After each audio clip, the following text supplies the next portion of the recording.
Chapter 691.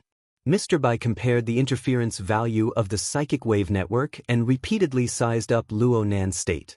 In the end, he let out a long breath and took back the wristband from Luo Nan's ear. He returned it to He Yueyin and made an OK gesture. More or less. I can basically confirm that he has left the REM phase. Although his brain is still active, the order is increasing. He can wake up at any time. His face looks quite red? It should be the remnants of the dream stimulation. It might even be a wet dream. Mr. Bai casually joked. Zhang Yingying curled her lips, but He Yueyin didn't respond at all. She just hung up the wristband. Mr. Bai actually wanted to communicate with Gym Master Xiao, but he didn't expect He Yueyin to just hang up without saying any polite words. At this time, He Yueyin lightly touched her ear. It looked like she was communicating on the psychic wave network. President Ouyang. Everyone in the room raised their eyebrows when they heard the name from her mouth. As for He Yueyin, she nodded slightly toward Mr. Bai after listening to a few more words. She shared the communication with him. Mr. Bai walked away from Luo Nan's side and paced around the room. Ouyang, what's up? You're currently treating Luo Nan. Is the situation okay? It's quite optimistic. He already has clear and distinct consciousness activity. The order of the interference of soul strength has stabilized. What level is his consciousness activity at? The abyssal region? I'm not sure about that. How am I supposed to follow him? How about this, old Bai? If it's possible, wake Luo Nan up as soon as possible. He can accept some negative effects. Mr. Bai subconsciously turned his head and cast his gaze toward Luo Nan on the sofa. What's the meaning of this? Ouyang Chen's grave voice transmitted over. The branch sent a notice. I think headquarters will send it out soon. There are abnormal movements on the level of the polar domain. According to the reports of many extraordinaries in different regions of the world, their light senses are rapidly increasing. The subsequent effects will likely affect the abyssal region. Therefore, for the sake of safety, all activities in the abyssal region are prohibited for a period of time to avoid risks. Hold on. What's the meaning of this? Mr. Bai was a veteran ability user, but he was still confused when he heard this. We'll talk about the specifics later. Take care of Luo Nan for now. Wake him up no matter what. Prevent his consciousness from lingering in the abyssal region. We have a meeting at Shangding at 5 in the morning. Remember to attend. While Mr. Bai was still in the process of understanding, He Yueyin and Ouyang Chen were already discussing specific matters. The scope of the notice needs to be expanded. In the past, it was enough to go down to the architect level, but now the situation is more complicated. Without a doubt, this referred to the fortress that Luo Nan had created. Ever since it floated in the abyss region, there would be at least a few hundred people and at most 1,000 sightseeing groups every day. This was not just for show. Ouyang Chen sighed. Everything has its pros and cons. No matter what, let's inform them first. He Yueyin confirmed a few more key points and issued the relevant notices before ending the call. In the blink of an eye, everyone was a little distracted. Judging from their expressions and actions, they should have received the notice from the branch. What the hell is this notice? The polar region is glowing, so activities in the abyss region are prohibited? Zhang Yingying was confused. In fact, for someone like her who had yet to reach B rank and was not a psychic, it was indeed a little difficult for her to understand the logic behind it. Zhang Yingying was fine. At the very least, she was experienced and knowledgeable. She knew the severity of the matter. She said it, but she would certainly pay attention to it in her heart. But for the other people of the Xia City branch, especially those who were unruly, rebellious, and curious fellows, the results of this notice might not be ideal. Of course, if they could control the forward operating base, the fortress, and block off the exit, things would be much easier. He Yueyin pondered in her heart. Her gaze subconsciously turned to the sofa, but it just so happened that she collided with a pair of pupils that seemed to carry bloodshot cracks. Mr. Luo. Xia City was bound to be extremely busy tonight. From small events like the New Year's Eve to large events like the aberration infection, and now a brand new polar domain light event had appeared. The event itself was bound to be sensed or understood by the vast majority of people. But correspondingly, the pressure it formed was hard to find a channel to vent and transmit. Even Ouyang Chen felt mentally and physically exhausted after being immersed in it for a long time. The notice was sent quickly, but it was a very tiring matter to receive definite feedback from ability users who were used to being lazy and free. Especially after the appearance of the Abyss Region Fortress, the special circumstances that Xia City faced increased the difficulty. He only had the opportunity to catch his breath when it was almost 4:30. There was still half an hour before the briefing. He stole a bit of leisure time and walked in front of the French window. The view from the floor of the Xia City branch was quite bad, but tonight was quite a coincidence. When Ouyang Chen's gaze passed through the shadows of the surrounding buildings, he just so happened to see the crescent moon hanging in the eastern half of the sky. Tonight's moon seemed to be dyed with a layer of blood. It was as if the blood had seeped down from the polar domain. Not only did it smear the moon, it smeared everyone's eyes. How dazzling! An electric wheelchair came over from the corridor accompanied by a sigh. Old Yu sat on it with a blanket draped over his knees. There was still a bit of smoke on the blanket that had yet to dissipate. His originally loose eyelids drooped down as if he could fall asleep at any moment. Old Yu, did you take the opportunity to burn a turtle shell and take a look? Nope. I just smoked a cigarette and experienced the feeling of the past. Old Yu patted the blanket and swept away the non-existent ash. He chuckled, what a pity. It doesn't feel right no matter how I try it. It's not a problem with the smoke. The color of the light and the feeling are quite different from the past. The two of them had already exchanged relevant information. Ouyang Chen didn't plan on tormenting himself again. He laughed and said, Old Yu, it's nearly impossible to find someone like you who has personally experienced the light of the polar domain twice. Don't say that. Gong Chi made quite a bit of a joke back in the day. Of course, I wasn't much better than him. Now that his soul has left his body and he's gone missing, but who knows where he's pondering this matter in some corner. You're pondering it too. I admit to these words. I didn't understand it back in the day. When you extraordinaries came out, I thought I could put it in your category. But now that this has happened, I can't compare. I can't compare at all. Old Yu gazed at the crescent moon and sighed with sorrow. He asked in the end, what does the martial monarch think? I just contacted her. She's driving for a drive and she's going to see an old friend on the way. She won't be participating in the briefing. Old Yu didn't find it strange. He just sighed again. She's so calm and collected.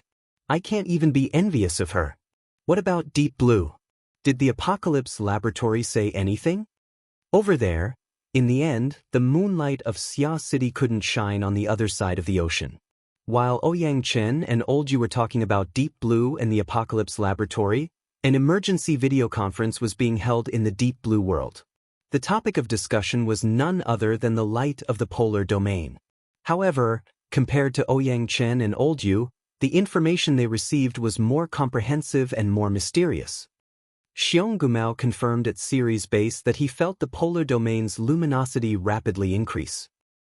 I've already consulted Europa's preliminary base. Commander Joseph confirmed that he felt the light of the polar domain phenomenon. 800 million kilometers. Wang Yu rubbed her cheeks and tried to change her expression. Oh, there's also the Deep Blue world. Thank you to the 4 extraordinaires who attended the conference at the last minute. The information provided by everyone has allowed us to confirm that the so-called light of the polar domain really does have the property of being unfathomable.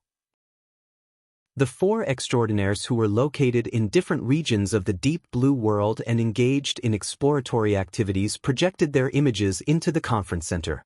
They were either smiling or indifferent, but all of them maintained a strong curiosity towards the series of information.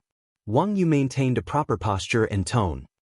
The biggest news in the world this year has been released. However, forgive me for being a commoner. I really have no way of personally experiencing what the light of the polar domain phenomenon is like. I can only seek help from literature. There's only one relevant document that records a similar situation that occurred more than 40 years ago at the beginning of the era of distortion. I've already sent the relevant information to everyone. Everyone can compare it and give your opinion.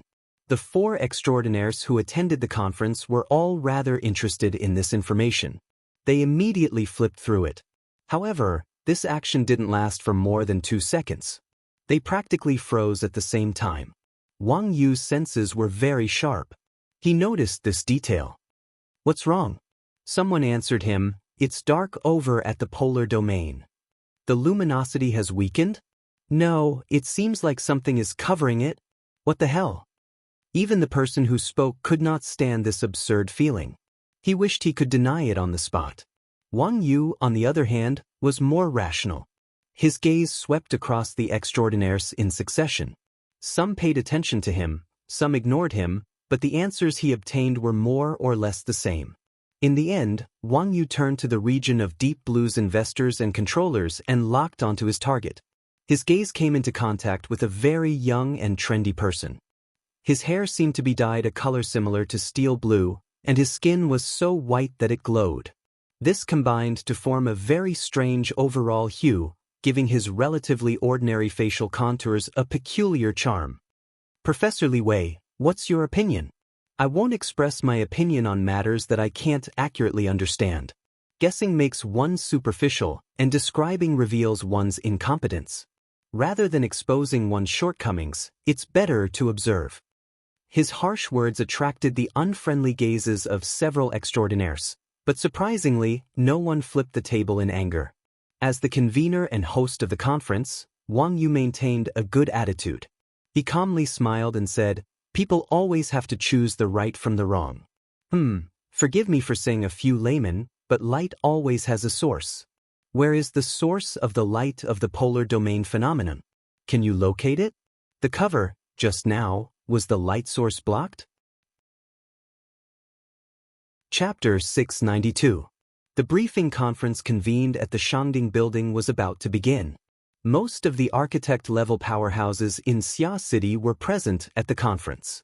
The conference had yet to officially begin, but the latest situation in the polar domain had already changed. It was unknown how many people's heads were stuffed with the absurd reality of darkness and light. What had originally been a private conversation between Ouyang Chen and Old Yu had already turned into a large discussion with many people participating. The chatter was endless, and everyone had their own opinions. The discussion only came to an end when He Yueyin and her group rushed back from Aurora Cloud City. Gao Meng was the first to cry out when he saw He Yueyin and the others push open the door and enter. "Hey, where's Boss Luo?" Gao Meng had been happily cooperating with Luo Nan for many days now. In his mind, Luo Nan was a super genius that appeared once in 100 years. Therefore, he wanted to know Luo Nan's opinion on this matter. But He Yueyin and Bamboo Pole were the only ones who came. The most important thing was that Luo Nan was nowhere to be seen. Mr. Bai was also nowhere to be seen. Mr. Luo's grandfather is critically ill. The hospital has already issued a notice of critical illness. He is already rushed over. Mr. Bai is an expert in soul science and related pathology, so he has gone to help as well. Gao Meng went, "Oh my," but he was unable to say anything else. He Yueyin looked around and discovered that people were missing. Her Majesty Empress Wu isn't here? Naturally, Ouyang Chen was the one to explain this. Gao Meng was a straightforward person. He clapped his hands and said, "This is great. The two people who are most likely to have fantastic ideas aren't here. Let's just stare at the information and make blind guesses." The people present were all used to this. They didn't mind hearing this. They just roared with laughter. There were currently a total of 10 people in the conference room, and there were a total of 15 people who were above the architect rank in Xia City. Aside from Her Majesty Empress Wu, Luo Nan, and Mr. Bai, there were also the horned demons and Cragburst who were currently wandering in the wilderness. And so, everyone was present. But when Ouyang Chen saw the ratio of the fleshly side to the mental side in the conference room, he could only agree with Gao Meng's explanation. He spoke in a chatty tone. "I'll explain the matter first. Then everyone can discuss it." Anhai Sanatorium was located in the outskirts of Xia City. It was early in the morning, but there were parts of the emergency center upstairs that were brightly lit. Emergency treatment was being carried out for an elderly patient who was at high risk. At this hour, The recuperation center was spacious and empty. There was almost no one around and most of the lights were off. There were only a few cars parked in the parking area below the emergency medical center. They belonged to the doctors and staff who were on duty who participated in the emergency treatment. In the meantime, there was a civilian version of the SUV, which also turned off its engine and quietly parked at the edge of the parking area. However, there was another person in the car. He was sitting in the driver's seat, holding a Coke cup in his left hand and a bucket of fried chicken in his right. He was munching away happily. In the meantime, an aircraft flew through the night sky and landed directly on the lawn next to the emergency center. A group of people hurriedly got off and ran into the building. The people in the car didn't even raise their heads, but they knew that it was Luo Yuandao's daughter's family. This high-speed aircraft was transferred through the branch's resources. However, this aircraft came directly from the Nader district, so Luo Nan wasn't on it. He needed to hurry over from the Pingjiang district on the other side of Xia City. Of course, Luo Nan's telepathic thoughts had arrived a long time ago. It was just that his thoughts were projected toward the emergency room. He didn't have the time to care about the cats and dogs in the corner. The one with the surname Jean, have fallen to the level of a cat and dog. Speaking of which, do you know that there's someone playing hide and seek in the emergency room? The driver with the surname Jean cracked a smile, revealing his sharp teeth and crushed bones and flesh. The rumbling of an engine came closer at this time. A flying car flew through the spacious hospital area at a speed of over 300 kilometers per hour. It finally braked and drifted, spinning as it stopped below the emergency center. The car hadn't even come to a complete stop when Luo Nan pushed open the car door and jumped out. He rushed onto the porch in 2 steps. By the time Mr. Bai got out of the car, Luo Nan had fallen nearly 20 meters behind. He saw that he was about to crash into the building, but his wristband vibrated at this time. Luo Nan instinctively assumed that it was his aunt at this time. He immediately connected. "I'm already here." Shui Lei's urgent and resonant voice poured into his ears. "Nanster, the gym master's old injuries have relapsed. He's being sent to the hospital right now. I've consulted with the branch. They recommended sending him to Anhai Sanatorium. They say that it's more convenient to treat him there. I remember that your grandfather is over there. Do you know him better?" Luo Nan stopped in his tracks in shock. "Gym master?" Luo Nan had just gone through a few rounds of baptism. His brain was a bit lacking for a time. He was stupefied on the spot, unable to come back to his senses for a long time. The windows of the civilian SUV in the parking area were tightly shut, and they were separated by 100 meters. But driver Jin's 5 senses and 6 senses were out of this world. He didn't miss a single bit of the corresponding unforeseen event. He began to chuckle, and his mouth chewed with even more gusto. Yep, he didn't have any evil intentions. He was just taking joy in Luo Nan's misfortune. In the end, Luo Nan still went inside. Soon, the emergency center's front building recovered its tranquility. Driver Jean finished off the chicken leg and cola in his hand. He let out a yawn and fell back. The car's AI considerately lowered the back of the chair for him, and he prepared to take a good nap. In the meantime, another rescue shuttle came over to transfer the patient. It was probably Gym Master Xiao. Driver Jean knew this person. He was a genius for being able to live this long due to the great collapse of the genetic plane. At the very least, Driver Jean could empathize with Gym Master Xiao. Driver Jean raised his eyelids, but he didn't completely open them in the end. He just spat out a stream of hot air from his nostrils. It seemed like he was sneering and sighing. Then the hospital area recovered its tranquility. But not long after, the sound of knocking on the car window rang out. A tall woman stood next to the passenger window. She wore the hospital's trademark white coat. The length was just right, but it appeared a bit loose. That fast. Driver Jean got up and opened the car door to let the woman get in. The smell of disinfectant assaulted their nostrils. It was hard to describe with words the smell of roast chicken that filled the car. "What are you wearing that for?" Driver Jean grumbled and opened the car window. The woman in the passenger seat snapped her fingers. Before the sound faded away, hundreds of millions of related odor molecules were gathered by some mysterious force and expelled from the car. Chauffeur Jean said lazily, "Your Majesty is awesome." Empress Wu didn't even bother to look at him.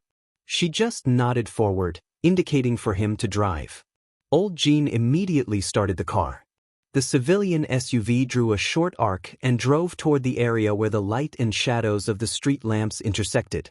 It quickly passed through the main gate and left the sanatorium behind. On the way, driver Jean couldn't help but feel a bit curious. That old man Luo, after you gave him a breath of immortal qi, he should be able to hold on for another year and a half, right? Not necessarily.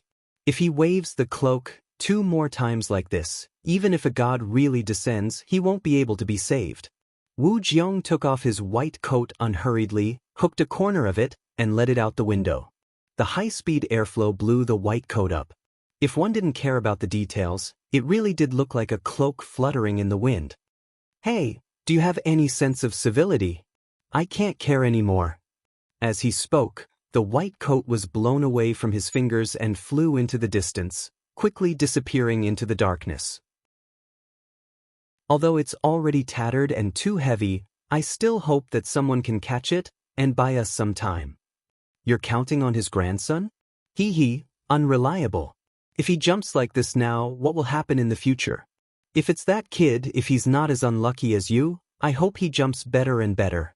Even if he can't be a cloak, he can still be a shield. However, fate is ultimately uncontrollable. It's like a beam of light that escapes. Who knows if it will be annihilated and assimilated in the vast cosmos? Or will it safely arrive tens of thousands of light years away and be captured by someone? Driver Jean curled his lips. Let's use a woman's intuition to make a judgment. Hee, this is terrible. This is really terrible. Sheng Wu closed his eyes, and his brainwaves flowed in an orderly manner.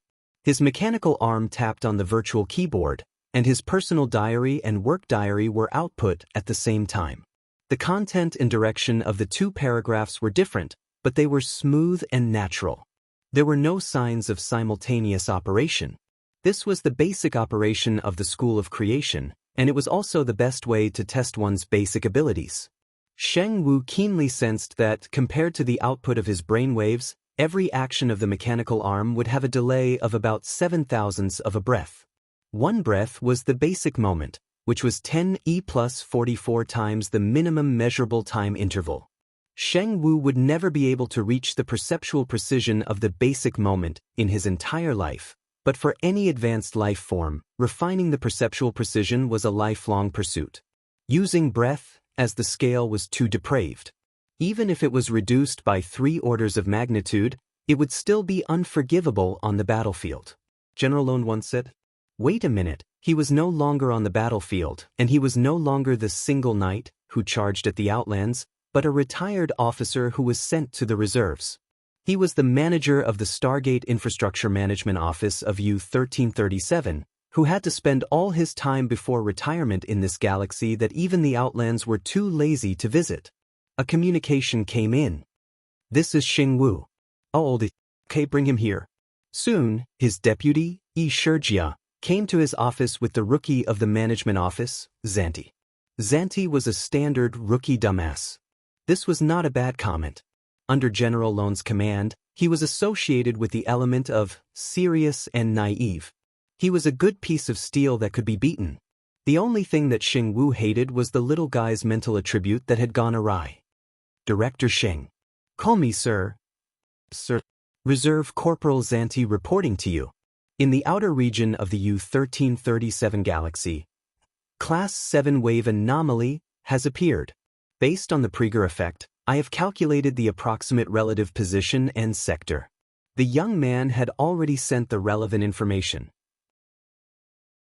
Sheng Wu sized it up and murmured, 42 squares away, that's 42 days ago.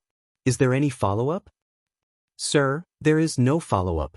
Also, sir, it should be 21 squares and 21 days. We have changed the standard units of the heavens to connect with the various systems of the divine kingdom. There was a moment of silence in the office, and then Xing Wu said pleasantly, "You are right, old habits have not been changed. Now, Corporal, you can follow the procedures and apply for a scout ball, the kind that can fly in hyperspace. Calculating at the highest speed, in about 5 Pantheon years later, before your 20th birthday, you will receive the most detailed results. Maybe by then, you can receive a reward from the military before your contract ends. It's even better if it ends. You can change your career in time and become an explorer. According to the information, you can find a high-level life-gathering area and immediately become a billionaire. Oh no, it should be a new pattern for the God of Dawn's cloak. Now go do it, child, good luck." The dumbass left in a daze. Sheng Wu turned his eyes to his deputy. Yi Shijia raised his hand to say, "It has nothing to do with me," and then ran out of the door. The standard units of the heavens, multiplied by 2 is the standard unit. It seems that the gods in the heavens are really cheap. Sheng Wu's voice was isolated in the office, but as his deputy, Yi Shijia could guess some of the content. But it had nothing to do with him. After leaving the door, Yi Shijia directly pulled a certain line. The relevant data is in hand. Traveling at high speed through hyperspace to the relevant sector, without a senior lord to oversee, driving the configuration will require a large team of at least 400 people.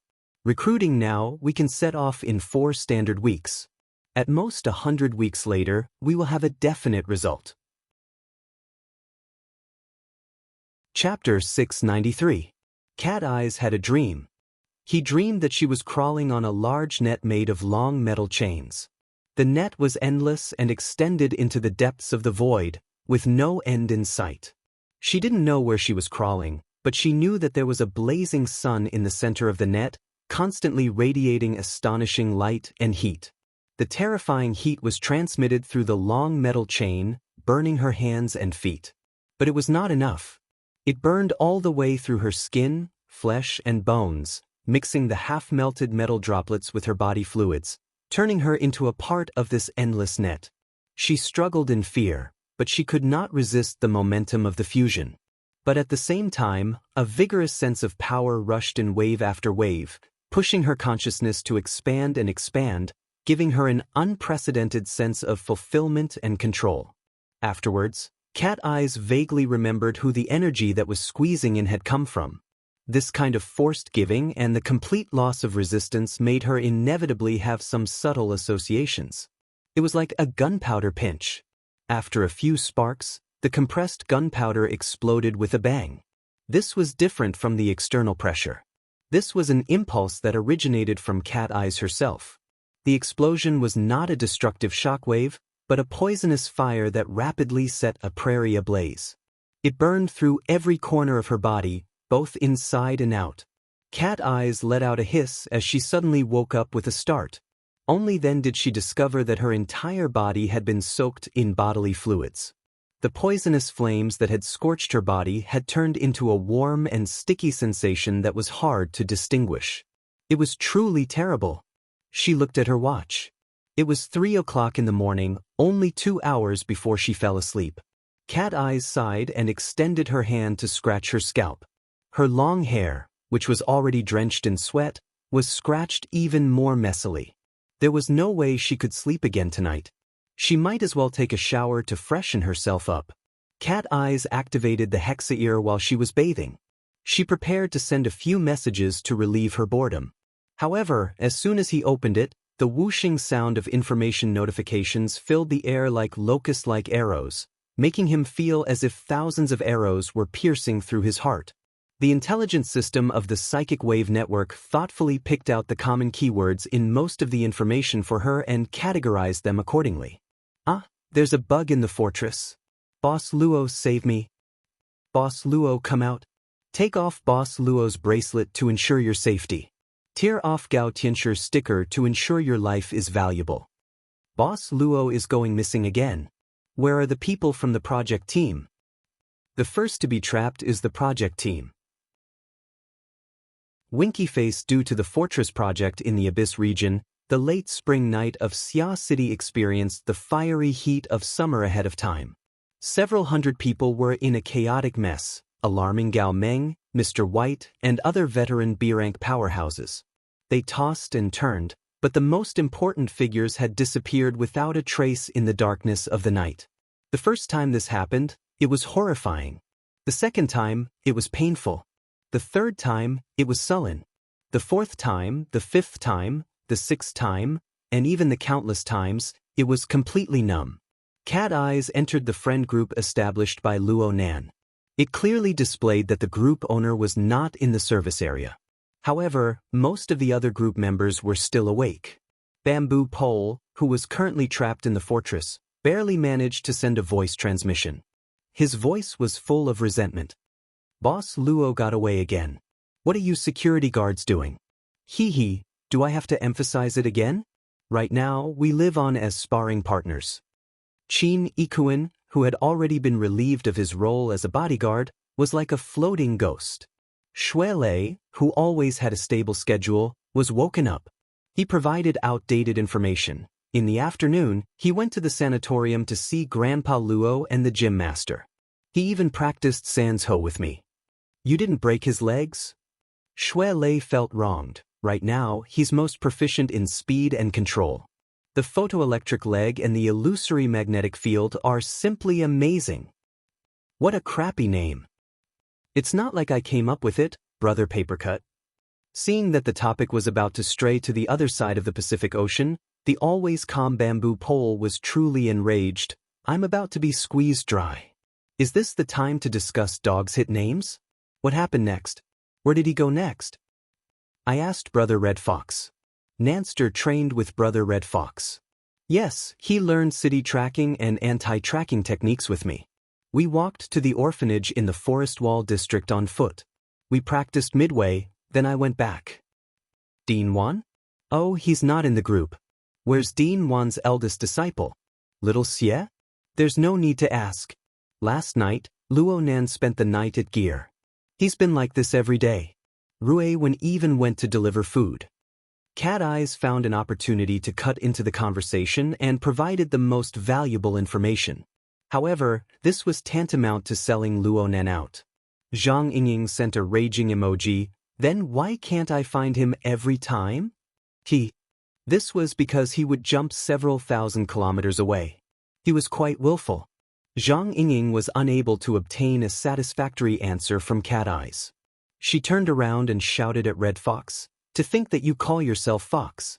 He is a shut-in who never steps out of his house. Don't you have any idea why he is learning from you?" Red Fox replied with a disdainful emoji. It's more important to figure out Boss Luo's whereabouts. Papercut acted as a peacemaker, doing his best to bring the topic back to the topic.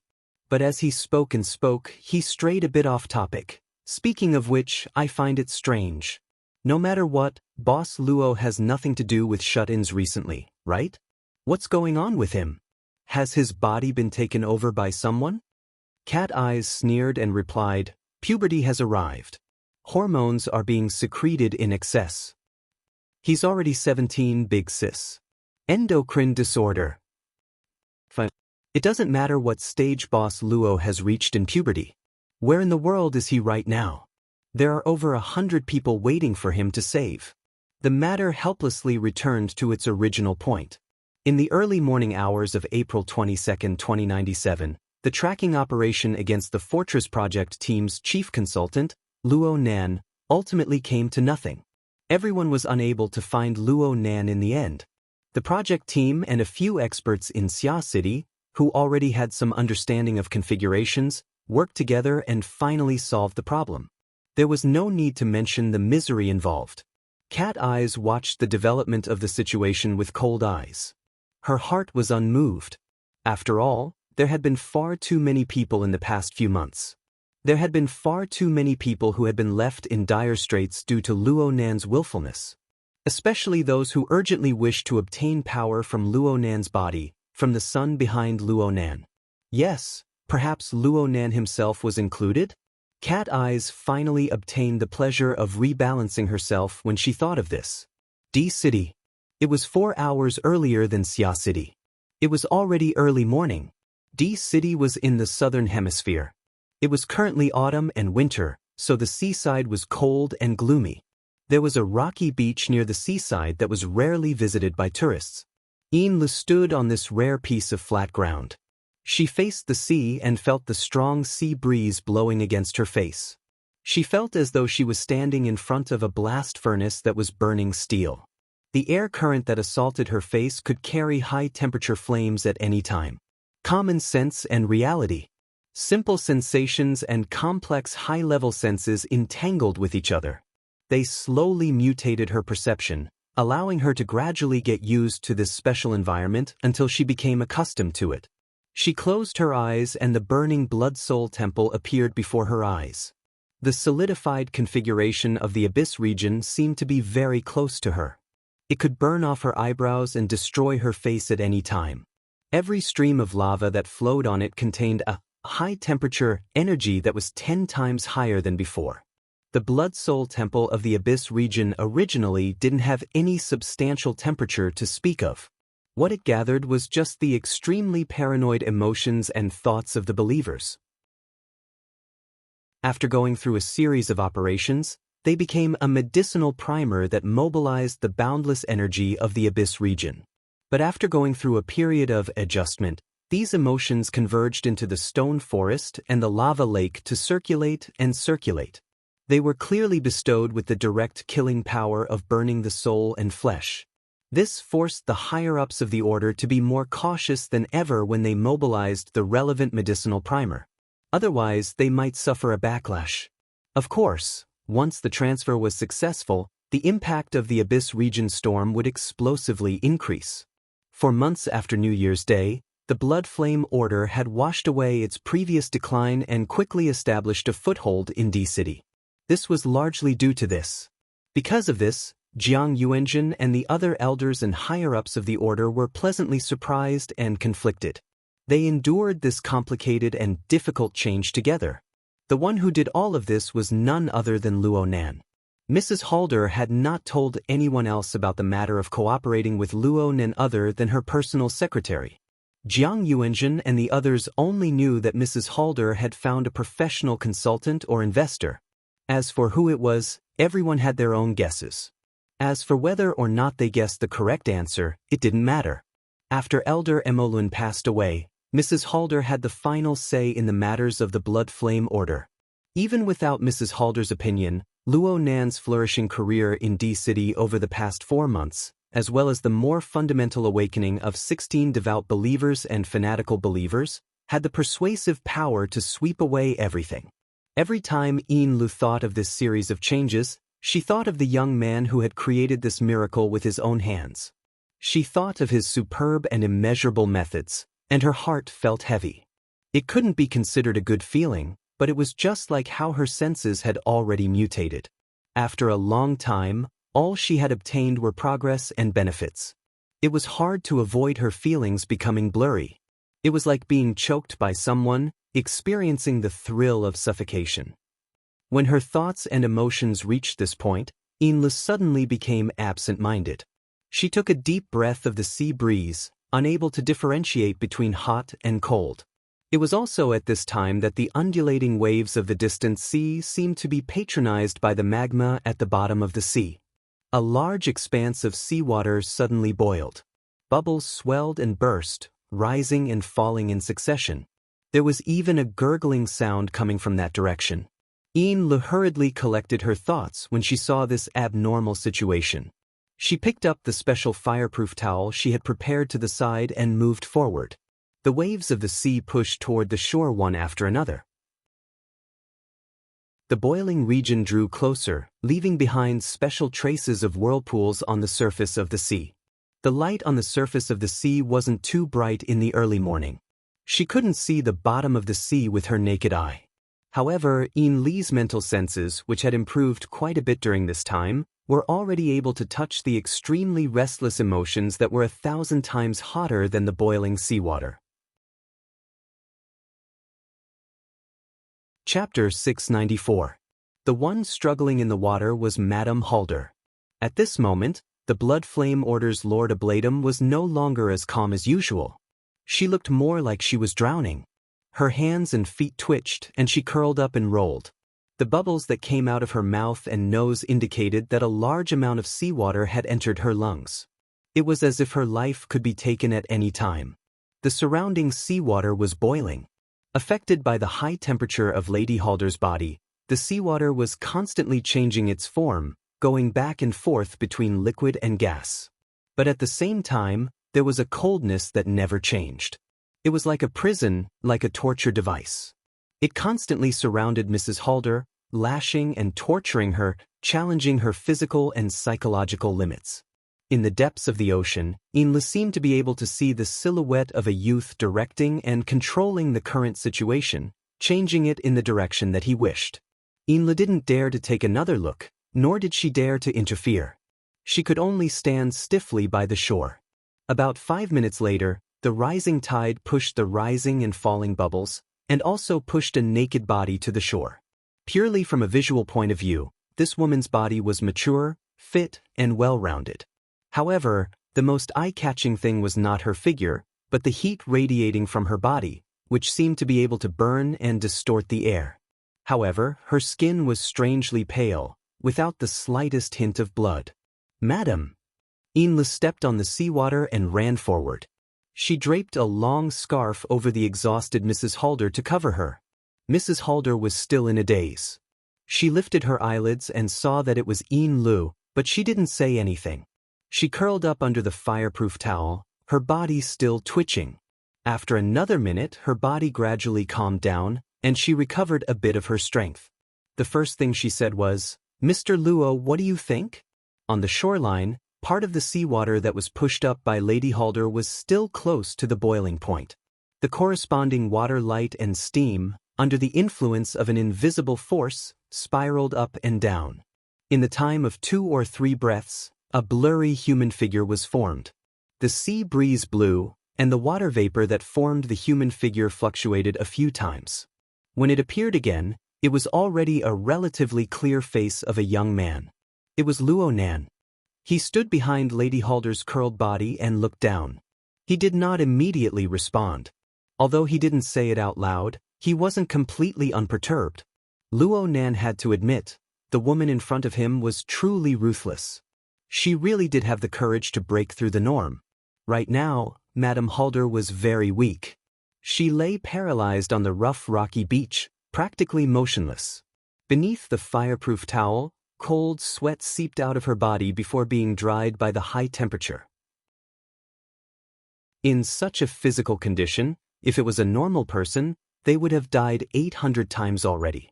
Only the body and soul structure of an ability user could withstand it. Even though she was in an incomparably sorry state, Madame Halder was in a completely different state of mind. In the depths of the lava lake in the stone forest of the Blood Soul Temple in the Abyss District, boiling emotions and desires accumulated layer by layer, and even provoked the restless heat from the deep space of the polar domain, forming a destructive and extreme environment. The so-called lava was no longer enough to describe it. It was more like the core of a planet, always maintaining a high-temperature and high-pressure environment. For Inle and the other higher-ups of the Blood Flame Order, this was a forbidden ground that they couldn't step into. Otherwise, they would only die. However, in this forbidden zone of death, a bright light that was different from other emotions and desires was swimming in the chaotic and restless flames in an extremely intelligent manner. Every time there was a twist and a tremor, it revealed its ability to the fullest. It cut off all interference, and it absolutely wouldn't converge with external objects. Such an intense contrast gave one a marvelous feeling. Every time the muddle-headed wraith sign saw this bright light, it would reveal its greedy, gluttonous nature. If Luo Nan hadn't restrained it, it would have long since charged over and gobbled it up. Perhaps it was due to the wraith sign's influence. Luo Nan had seen it many times, and he felt that it had its own flavor. Naturally, Luo Nan felt a sense of respect for Madame Halder, who was able to nurture it, create it, and polish it. At the same time, he felt an intense interest and curiosity. Luo Nan still didn't speak. He raised his arm and used this temporarily constructed hand of water vapor to touch the nape of Madame Halder's neck. This area was still exposed to the air. It looked pale and exquisite, but it contained a high temperature. Even Inla didn't dare to touch it directly. Luo Nan's half-incorporeal hand made contact, and a hissing sound rang out. The front part of the hand turned blurry and turned into steam. Then it was restrained by an incorporeal force, maintaining its approximate structure. It only conducted heat backward, and soon Luo Nan's body of water vapor began to evaporate. The undulating waves beneath Luo Nan's feet displayed its ability to conduct heat, and new seawater swirled up to replenish the heat. Not only did this temporarily constructed body not suffer any damage, the details became clearer and more discernible. Madame Halder and Inlu witnessed all of this. Inlu felt that Luo Nan's methods were brilliant, like magic, but Madame Halder saw many more things. From the configuration system that Luo Nan strongly promoted, she could see that this was a complex and vivid set of modules. It was constructed from different modules such as shaping, conducting heat, and so on. And under Luo Nan's will, fine adjustments could be made at any time. External resources and internal logic blended into one, forming a true and visible power. This was true control power. It was a high-end, highly efficient, and highly difficult method. Luo Nan could sense it from her body. Madame Halder closed her eyes. It really did feel like someone was touching the nape of her neck with a slightly cold finger. The two bodies made contact, bringing forth a numbing itch, a slight pain, and other complex and subtle sensations. She didn't mind this, just like how she didn't mind exposing her body in front of the opposite sex. But she wouldn't act as if she didn't care. She just maintained her natural posture under Luo Nan's touch, and she pondered the most crucial question. Several seconds later, she asked once more, "Is there something wrong?" Luo Nan finally spoke through telepathy. "The progress of strengthening the spinal nerves is much faster than expected. It's much stronger than I was back in the day.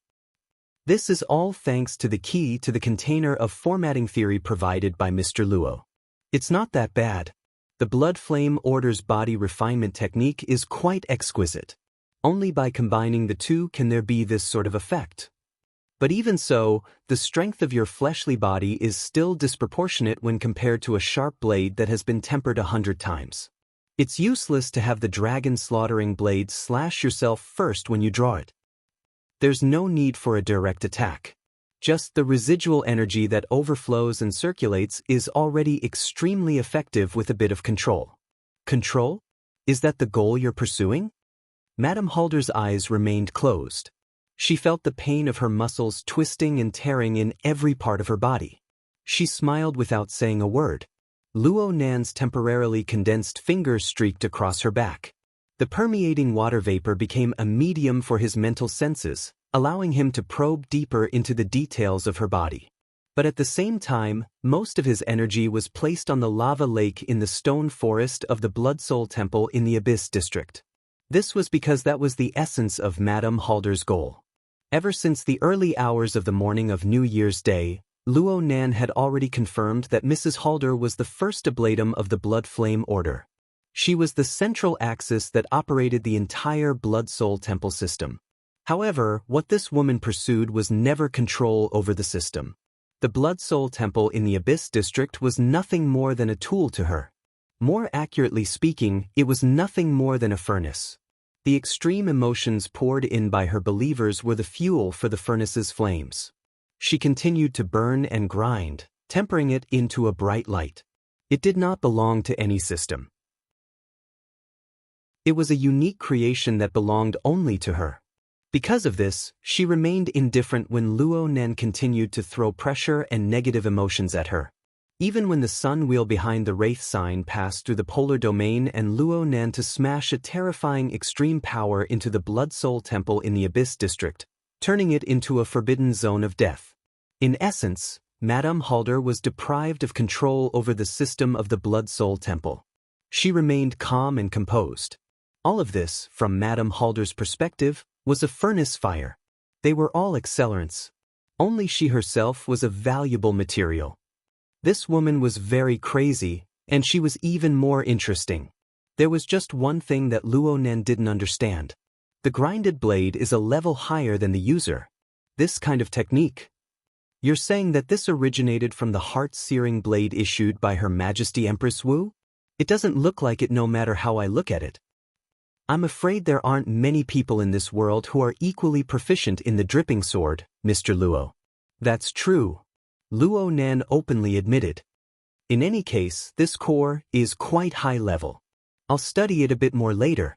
Luo Nan withdrew his hand. Today's homework was more or less over. Madame Halder sat up with her arms propped up.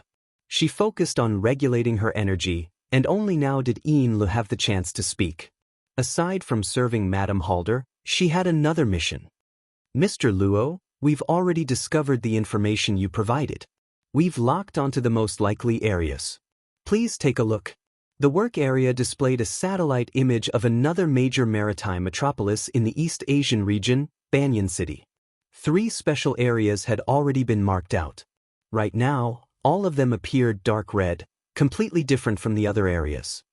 Although the Order's influence in Banyan City isn't that great, Snake Tongue has always been independent. She doesn't have many old friends. It will be very difficult for her to transfer her soul to a second body. As long as we lock onto the location, we will be halfway to success. Today, I will rush to Banyan City to ensure that nothing goes wrong. Oh, that's fine. Madame Halder opened her eyes at this time. Snake Tongue is an experienced architect of the mental side. She is also world famous for her curse techniques. All sorts of traps and ambushes can't be underestimated. We need to be prepared to lose personnel. The transfer plan after we succeed needs to be even more secure. After all, we aren't the only ones searching right now. Luonan didn't mind too much. He wanted the Blood Flame Order to act. He just thought of it as looking for a logistics company. I'll be watching when the time comes. Madame Halder's energy had recovered a bit. She was already able to make small talk. Mr. Luo's ability to mentally travel 10,000 miles is truly enviable. She gave her hand to Lu as she spoke. Lu slowly stood up with Li's help.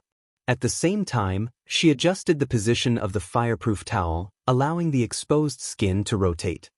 There's only one international flight from T-City to Banyan City. It leaves this morning. You can move at night or early tomorrow morning. Chapter 695. To be precise, the so-called new plane was the deep blue world located at the center of the Pacific Ocean. It was joined by T-City and Chan City, the 2 cities that formed a long and narrow search triangle. After all, where was the new plane?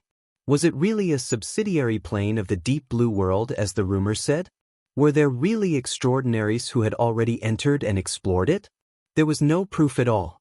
Even so, it was impossible to dispel the thoughts of the various powers and powerful individuals who were determined to win. There are many people, but their minds are all on the ocean. This side is fine. Lady Halder was a bit reserved in her words. Perhaps there was even a bit of ridicule. Li answered for the specific data. According to the information we obtained, there are at least 20 extraordinaries participating in the 3,000-kilometer journey from T-City to the entrance to the deep blue world. There are nearly 8 million square kilometers of sea. The Star Alliance Committee has dispatched 60 naval ships and 20 airships of the Air and Space Army to act as the search force. There are over 20,000 people participating, and they are sparing no expense. The number of bounties and enlistments of social personnel will not be less than this number. In fact, this number has dropped from the peak of last month. Oh, the restless period has passed. Lady Halder smiled. After all, the so-called traces of Gong Chi were just a glimpse. Actually, just a plausible clue was able to shift the focus of the search from the western Pacific Ocean to the southern Pacific Ocean, spanning 7,000 to 8,000 kilometers. It is quite astonishing. It is a new plane after all. Yes. Boundless wealth and power. Luonan didn't continue on this topic. Instead, he said goodbye. I still have classes in Xia City. I'll be heading back first. If there are any problems, contact me at any time. Mr. Luo, what about tomorrow's practice? I will notify you, along with the operation in Ban City. Luo Nan's condensed water man leaped into the air with these words.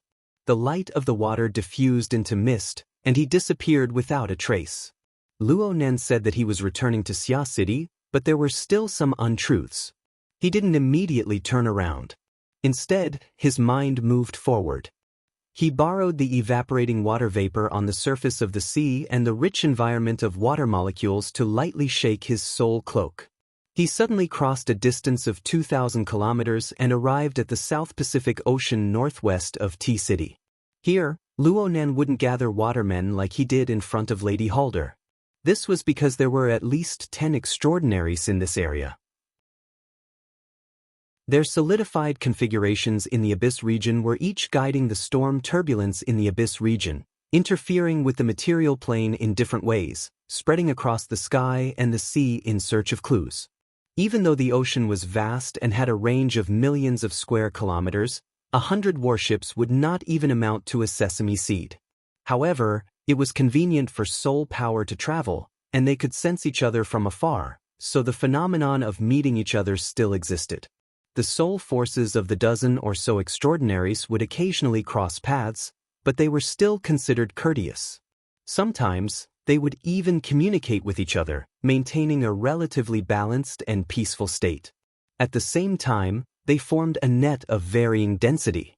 It looked like the gap wasn't small, but it was tight on the inside and loose on the outside. If anything were to happen, it would definitely be tightened in an instant, attracting the attention of all parties. The Blood Flame Order's intelligence wasn't wrong, but Luo Nen knew more than they did. Over the past 3 to 4 months, his consciousness had traveled across the Pacific Ocean with the support of the Soul Cloak. Chan City, D-City, and the entrance to the Deep Blue World were all places he frequented. In the beginning, Luo Nen still came and went from the polar domain for the sake of caution. He used pure observation to understand the situation. But as time passed, Luo Nen gradually developed a new method due to the demands of reality. The waterman condensed in D-City had long since collapsed into beads of water, and the water vapor merged into the ocean. However, the rules and laws that formed the waterman did not disperse because of the disintegration of its external form. On the contrary, without a relatively fixed and constrained structure, its series of changes and extensions became more effective. There was clearly an incorporeal frame within the void. It had practically completely abandoned the constraints of form. It was just a kind of structural concept. It was precisely with the insertion of this core of concept that the water vapor above and below the surface of the ocean possessed a special structural meaning on a higher level, even though it still maintained its natural form. From Luo Nan's perspective, a condensed waterman and the several thousand square kilometers of ocean surface were both carriers of the core of concept. There was no essential difference between them. The same stream of water could be a probe for gathering information, or it could be a wire for transmitting information. It just depended on where it was located within the overall framework and what role it suited under the specific environmental conditions. As long as the core of concept didn't change, the overall framework could change according to the situation. The specific structural parts could be a probe 1 second and a wire the next. In short, because of the injection of Luo Nan's core of concept, the area of the ocean he was paying attention to came to life. It became a special structural creation. Even though it was affected by the basic structure of water molecules, the gravity of the earth, the winds and currents of the sea, the schools of water birds and fishes, and other quantitative and variable influences, with the limitations of form and the limitlessness of variables, this area of the ocean still possessed inconceivable characteristics under the control of Luo Nan's core of concept. It was an extension of Luo Nan's senses, and it could also become an enormous processing plant. All sorts of parts could be forged at any time, and different instruments could be pieced together. From multiple angles and levels, it could carry out reconnaissance, detection, guidance, and misdirection toward targets within its range. All of Luo Nan's actions were hidden under the great background of the natural activities of the ocean. It possessed a high degree of concealment. At the very least, the powerful people from the Star Alliance Committee, the Society Quantum Corporation, the Secret Order, and other different powers did not realize that there was a youth observing, probing, and even examining them right next to them on the ebb and flow of the ocean surface. Who would have thought that the splashing waves, the sudden torrential rain, and the blowing winds could all be sensitive sensors? They could transmit all sorts of sensitive information to a distance of over 10,000 kilometers at all times. Luo Nan benefited greatly from the dozens of days of observation. However, the most direct harvest was the core of concept that grew increasingly refined and nimble during this process. Luo Nan called it the core. This was the origin of the dynamo core and the psychic core of the virtual brain system. It was the system's fundamental method of using simplicity to control complexity, using less to control more. Luo Nan was able to gain this comprehension thanks to Mrs. Halder. It was this woman's extreme tempering that allowed Luo Nan to realize that the core consciousness of humans could be tempered to such a degree. Luo Nan was not as extreme as Mrs. Halder, but he possessed a pure concept that was constructed from the formatting principles. With this as a foundation, Luo Nan tempered and forged it through countless configurations. Then he applied it in the dense sea region of extraordinaries, gradually forming a unique Luo core that belonged solely to Luo Nan.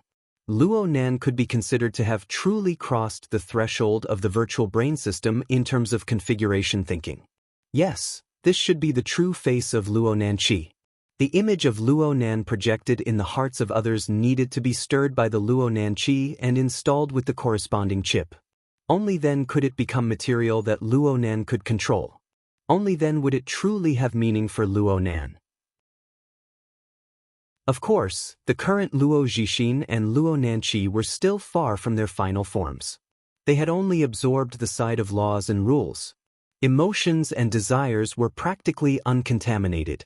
They could only be used purely on the material plane. It would have been fine in the past, but Luo Nan could see the results of Mrs. Halder's hard work and the large fireball that was wantonly scattering light and heat in the polar domain. It was impossible for Luo Nan to ignore it. But he still didn't have a clue as to how to add this kind of power to it. Right now, Luo Nan's work was not the focus of Luo Nan's work. Gong Qi, who was becoming more and more of an influential figure, was the focus. Speaking of which, Gong Qi was trapped in the cloud world. Wasn't it all thanks to Luo Nan that he was able to stir up a storm? Only after confirming that everything in the relevant sea region was normal did Luo Nan's consciousness truly return.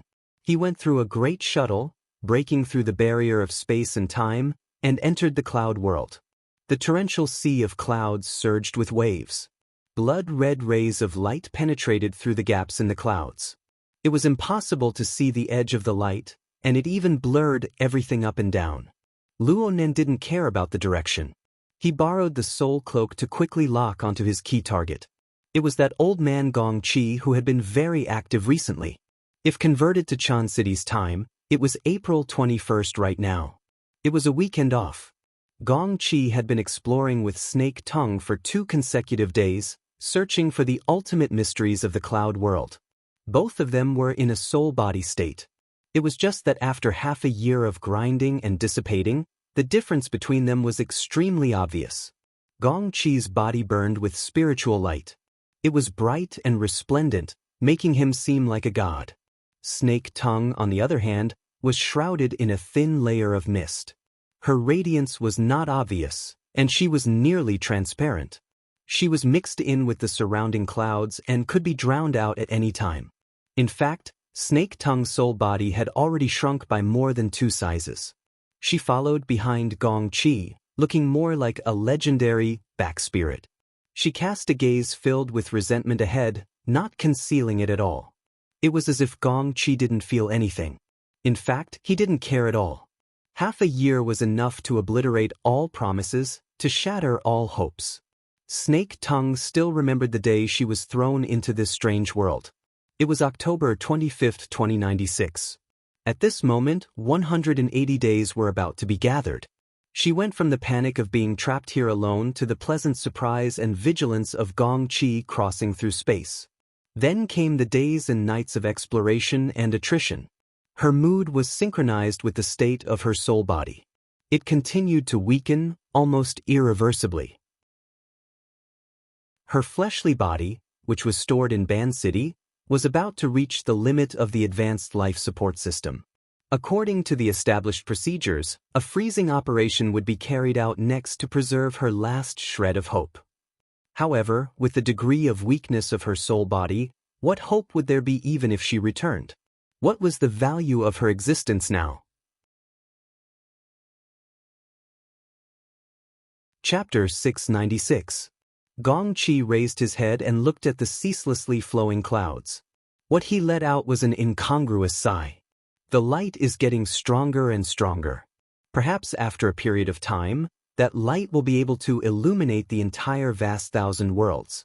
If one doesn't come here, they most likely won't be able to see such a resplendent scene of the polar domain.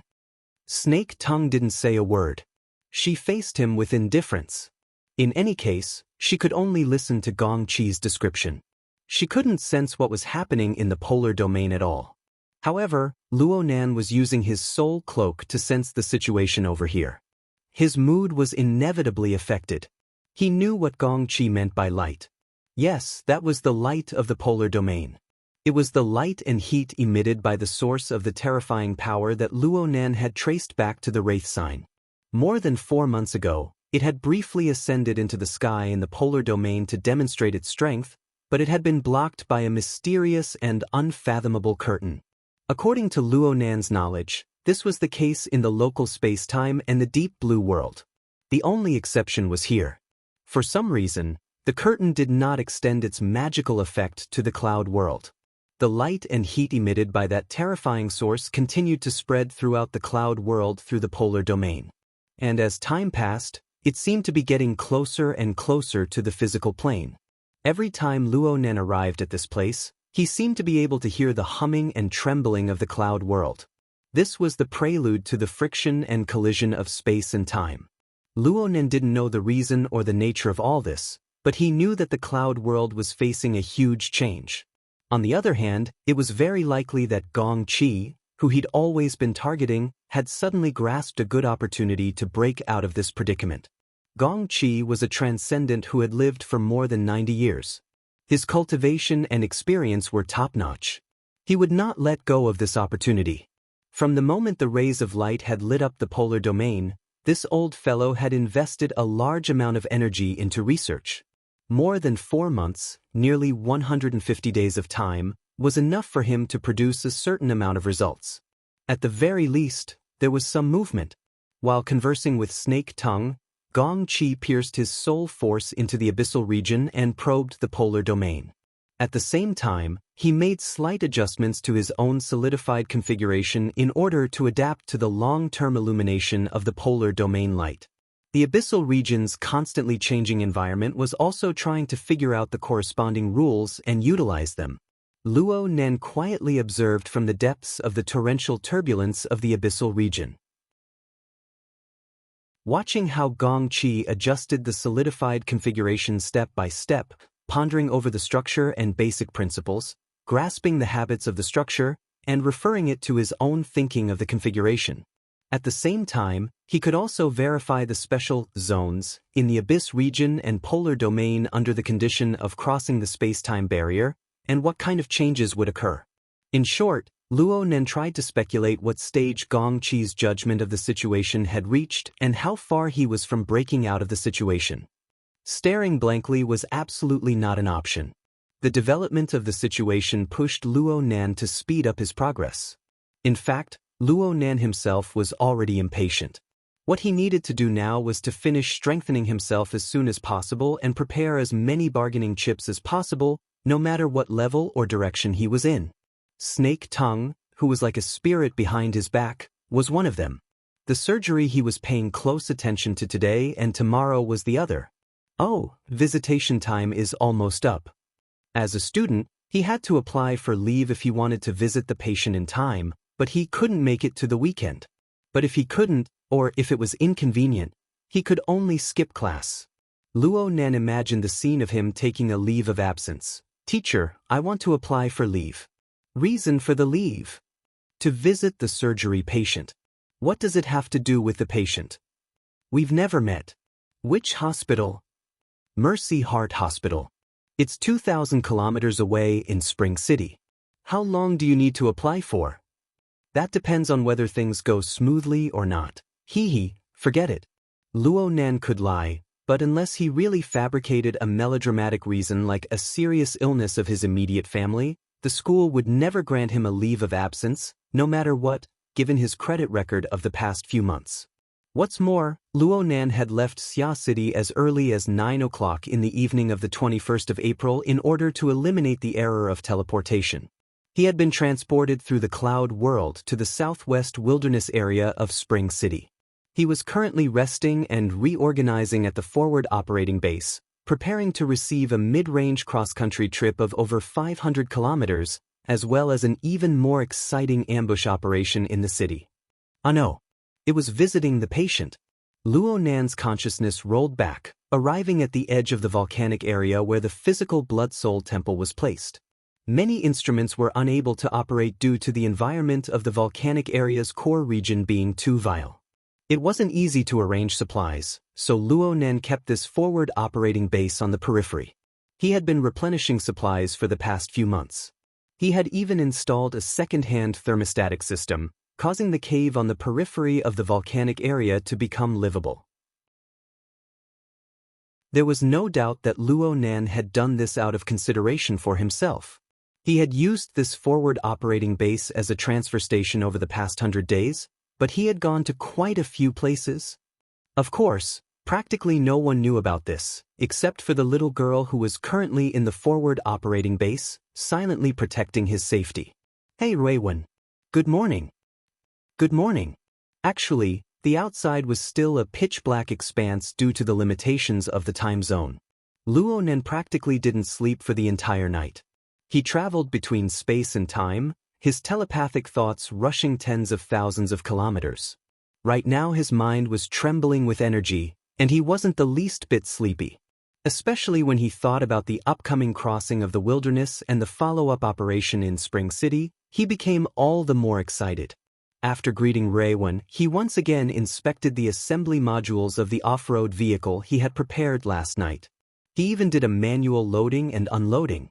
After all, if the vehicle broke down on the road, there was no AI in the forward operating base to help fix it. Everything was going smoothly. Over the past few months, he had been learning about mechanical design from WorkerJai.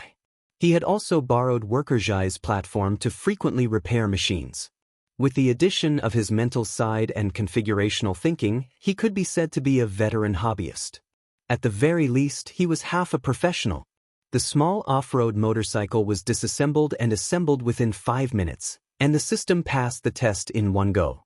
Next was the testing of the electromagnetic Vanguard Z. Luo Nan confirmed that he was going to bring the exoskeleton equipment with him to act as a safeguard for the operation. He was already familiar with this exoskeleton equipment. The debugging time was even shorter, and everything was ready in no time.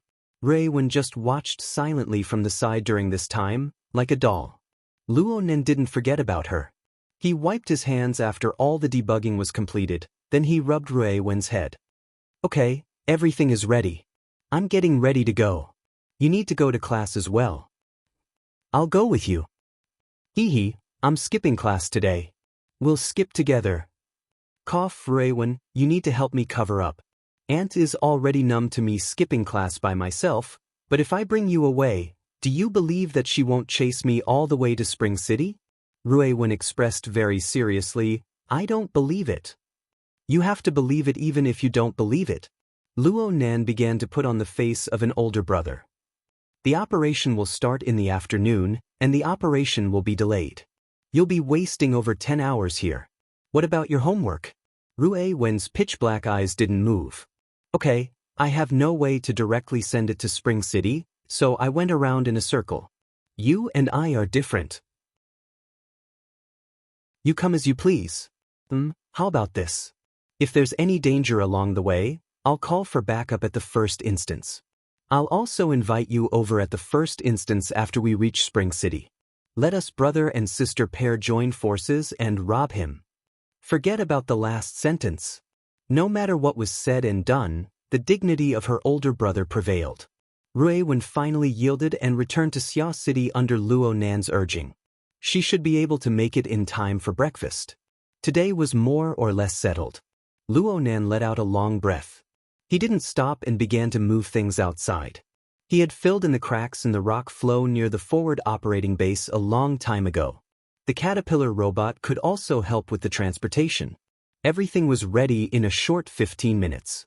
He finished assembling the equipment in a certain flat area outside the cave and put on the light exoskeleton armor. Then he started up the off-road motorcycle. The motor hummed as it operated, just like his restless heart. April 22nd. The weather was clear with a force 2 to 3 easterly winds. There were no high-threat mutants along the planned route. The journey was estimated to take 6 hours and arrive before 1 in the afternoon.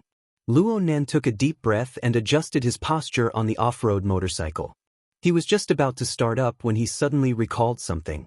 "All right, take a picture as a souvenir." He released a miniature probing flying bug and gave a thumbs up to the camera, leaving behind a conclusive image. Luo Nan laughed with a sound. He raised his legs and the motor of the motorcycle sped up. He charged forward with a roar, charging straight toward the boundary of Spring City that was 500 kilometers away. The rapidly unfolding and changing wilderness was before his eyes. He had no companions, no bodyguards, no omnipresent psychic wave network, and no mission channel that constantly updated and alerted him. Luo Nen just drove the motorcycle and sped across the desolate wilderness. The howls of wild beasts and vicious birds rang in his ears. Occasionally, he would see the dust and smoke of groups of beasts galloping into the distance. At the same time, the mutant multi-headed vulture high in the sky cast its vicious and greedy gaze over. The high-level hunters in the wilderness pricked up their ears one after another from the rhythmic vibrations of the ground. This was the wilderness. This was the main appearance that the Earth Monarch had spent decades dressing up. This was a place where countless people struggled to escape. At the same time, there were also countless people who forcefully ventured to explore this place. Luo Nan's grandfather, mother, and father had all left the most beautiful moments of their lives here. No matter where they went, there would always be some special and valuable things here. Luo Nan still didn't have a clear direction in regards to the wilderness. But Luo Nan was wantonly smearing traces that belonged to him within this enormous painting. Whether it was success or destruction, there was no need to pay attention to any of it. In this spacious and dangerous world, he naturally abandoned the city and all the rules and laws of his habitual living environment. He also abandoned the imminent pressure and danger. At least for this moment, he could enjoy the taste of unfettered freedom to his heart's content.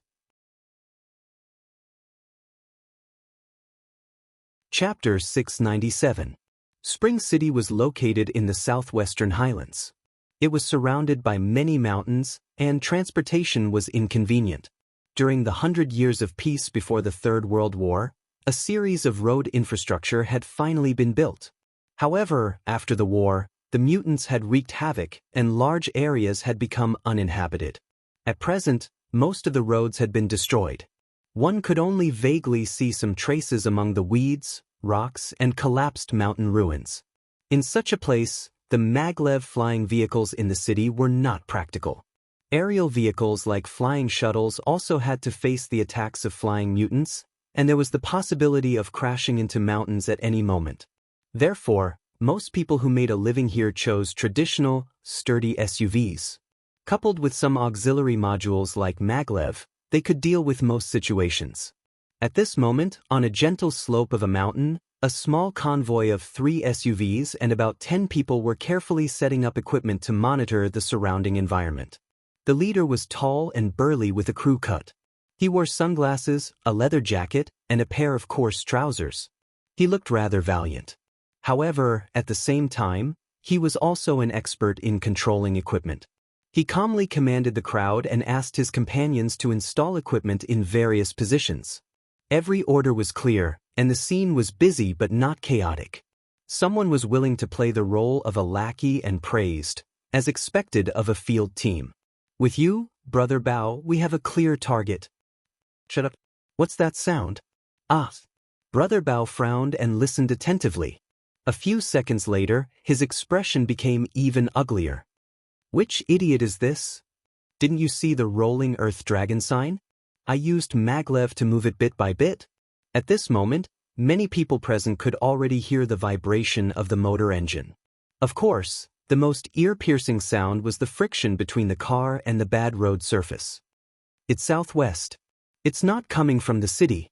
The person in charge of remote monitoring raised his hand to inform them. Brother Bao moved over. Through the monitoring equipment, he saw a rolling earth dragon returning from the southwest wilderness. It was the dry season around Spring City for many years. Dust and grass were flying everywhere, and it was hard to see clearly. He could only tell that it did not look like a large vehicle. It doesn't look like a long-distance traveler. Maybe someone from one of the teams returned to the city temporarily. While they were talking, the surveillance equipment finally captured some details. It was a small off-road motorcycle, and it was all alone. Brother Bao cursed softly. Send him a signal. If he wants to live, he has to take a detour. Even if he can survive, he has to compensate us for our losses. The lackey did not miss the opportunity to praise again. Brother Bao is very particular. If you wanted me, I would have asked him to add another dish to the rolling earth dragon. Cut the crap, hurry up and send the signal. Oh my God. Brother Bao cried out involuntarily. Before that, in the surveillance screen, in front of the rolling earth dragon, the hard ground suddenly exploded, and a huge pit with a diameter of more than 3 meters appeared. Soil and rocks flew everywhere. What was even more terrifying was that in the depths of the huge pit, there seemed to be a demonic giant flower blooming. It was formed by dozens of hundreds of slender tentacles, and light blue mist sprayed out from the center. In the blink of an eye, it swallowed the off-road motorcycle at the front of the earth dragon. Bullshit rolling earth dragon. This is a chrysanthemum demon bug. Brother Bao's face turned green. He pulled out the topographic map and took another look. Then he slapped himself. I'm so King stupid. There was clearly an underground river. Wasn't this the favorite place of the chrysanthemum demon bug? This is a trap. Retreat. He suddenly raised his voice. Old 5, report to the branch and inform the city defense forces. Everyone retreat immediately. The chrysanthemum demon bug was one of the most famous B-grade mutants in the area around Spring City. Its threat level was B. It lived underground all year round and had extremely high intelligence. It could simulate the sounds and secretions of low-level mutants such as the rolling earth dragon to lure other predators, including human ability users, to take the bait and then kill and devour them wantonly. If this kind of mutant was too close to the city, it could pass through the sewage pipes and break through the city's defenses, causing great chaos. Therefore, in the city defense system, this fellow was always at the top of the list of targets to kill. It was definitely too late to think about this now. Brother Bao could not care less about being particular. Looking at the location where the chrysanthemum demon bug had appeared, their hunting team had basically taken a trip to the gates of hell. If the motorcyclist had not been the bait, their small team would have been wrapped up and swallowed a few minutes later. I'll collect your corpse later and bury it. Brother Bao is benevolent and righteous. Brother Bao slapped the lackey's head and roared for his men to retreat. Retreat, retreat, retreat. Throw away all the equipment. The chrysanthemum demon bug's hunting zone has a radius of 50 kilometers. If you're too slow, you'll be waiting to be digested. More than 10 members of the hunting team squeezed into 3 SUVs. At this time, it was impossible to use the slow maglev plug-in. Instead, they drove at full power and sped down the rugged mountain road. Brother Bao's car felt like it was about to overturn several times. He relied on his years of driving skills and the smart system to forcibly correct it. Across the mountain, there was a muffled explosion and a sharp sizzling sound. That scalp-numbing sizzling sound was undoubtedly the sound of the chrysanthemum demon bug. As for the explosion, the motorcycle probably exploded. Brother Bao turned his head and looked back. There seemed to be a flash of light on the other side of the mountain, very much like the afterglow of a thermal weapon. Tragic, really tragic. Every year, there were about 1,000 people in Spring City who died in the wilderness. There was no lack of ability users among them. Now, there was another one. Brother Bao thought of something again. Pay attention to the bottom of the car. Refer to the topographic map and avoid the underground river. The chrysanthemum demon bug passes through the water. Its speed is not slower than a car. It can also spray poisonous fog. Just as he was shouting, the lackey beside him screamed, "Bug, it's coming up!" Brother Bao turned around in shock and saw dozens of slender tentacles flying above the mountain. Occasionally, they crossed the mountain barrier and rose and fell. This was not a normal method, but it was even more terrifying. Brother Bao cursed, but he had no other choice. He could only shout, "Speed up, speed up." The driver of the jeep he was in was an experienced veteran. Just by looking, he could infer the approximate speed of the pursuers behind him. He immediately howled in despair. "They're going at least 200 kilometers per hour. There's no justice in this world." Bullsh *T. Brother Bao roared back. If the chrysanthemum demon bug could run at a speed of 200 kilometers per hour on the ground, its threat level would definitely not be B-. Even if the branch and the city defense army were to go all out, they would have to kill these perverted mutants. Messy thoughts that were of no help to the current situation flashed through Brother Bao's mind. However, when he turned his head to look at the flying tentacles, his mind was already blank. At this moment, there was a loud bang in front of him. The SUV at the front finally could not withstand the test of speeding on the rugged mountain road and flipped over. If not for the fact that the expensive SUV was relatively sturdy, the people in the car were agile, and the smart posture correction would have been just enough. This was a tragedy of falling straight down a cliff. The car was destroyed and people died. However, in this way, the car in front was blocked by the car behind on the narrow mountain road. Retreat became a joke. At the same time, an even greater tragedy had clearly caught up. Brother Bao's mind exploded. He forcefully suppressed the stupid words of "charging over." Instead, a certain thought rushed out. "I can't embarrass Captain Chiu." In the next second, he shouted, "Save him!" The two SUVs behind him braked urgently. Brother Bao did not wait for the car to stop before jumping down. He pulled a few of his companions who had just gotten up from the ground and used brute force to straighten the overturned SUV. He then let the injured people with inconvenient legs sit in the other cars. The car behind quickly pass. "Hurry up and start the engine." The driver in front was a little dazed from the fall and did not know to check the car's condition immediately. Brother Bao's scalp went numb when he saw that. He rushed over, pushed him away, and forcefully started the engine.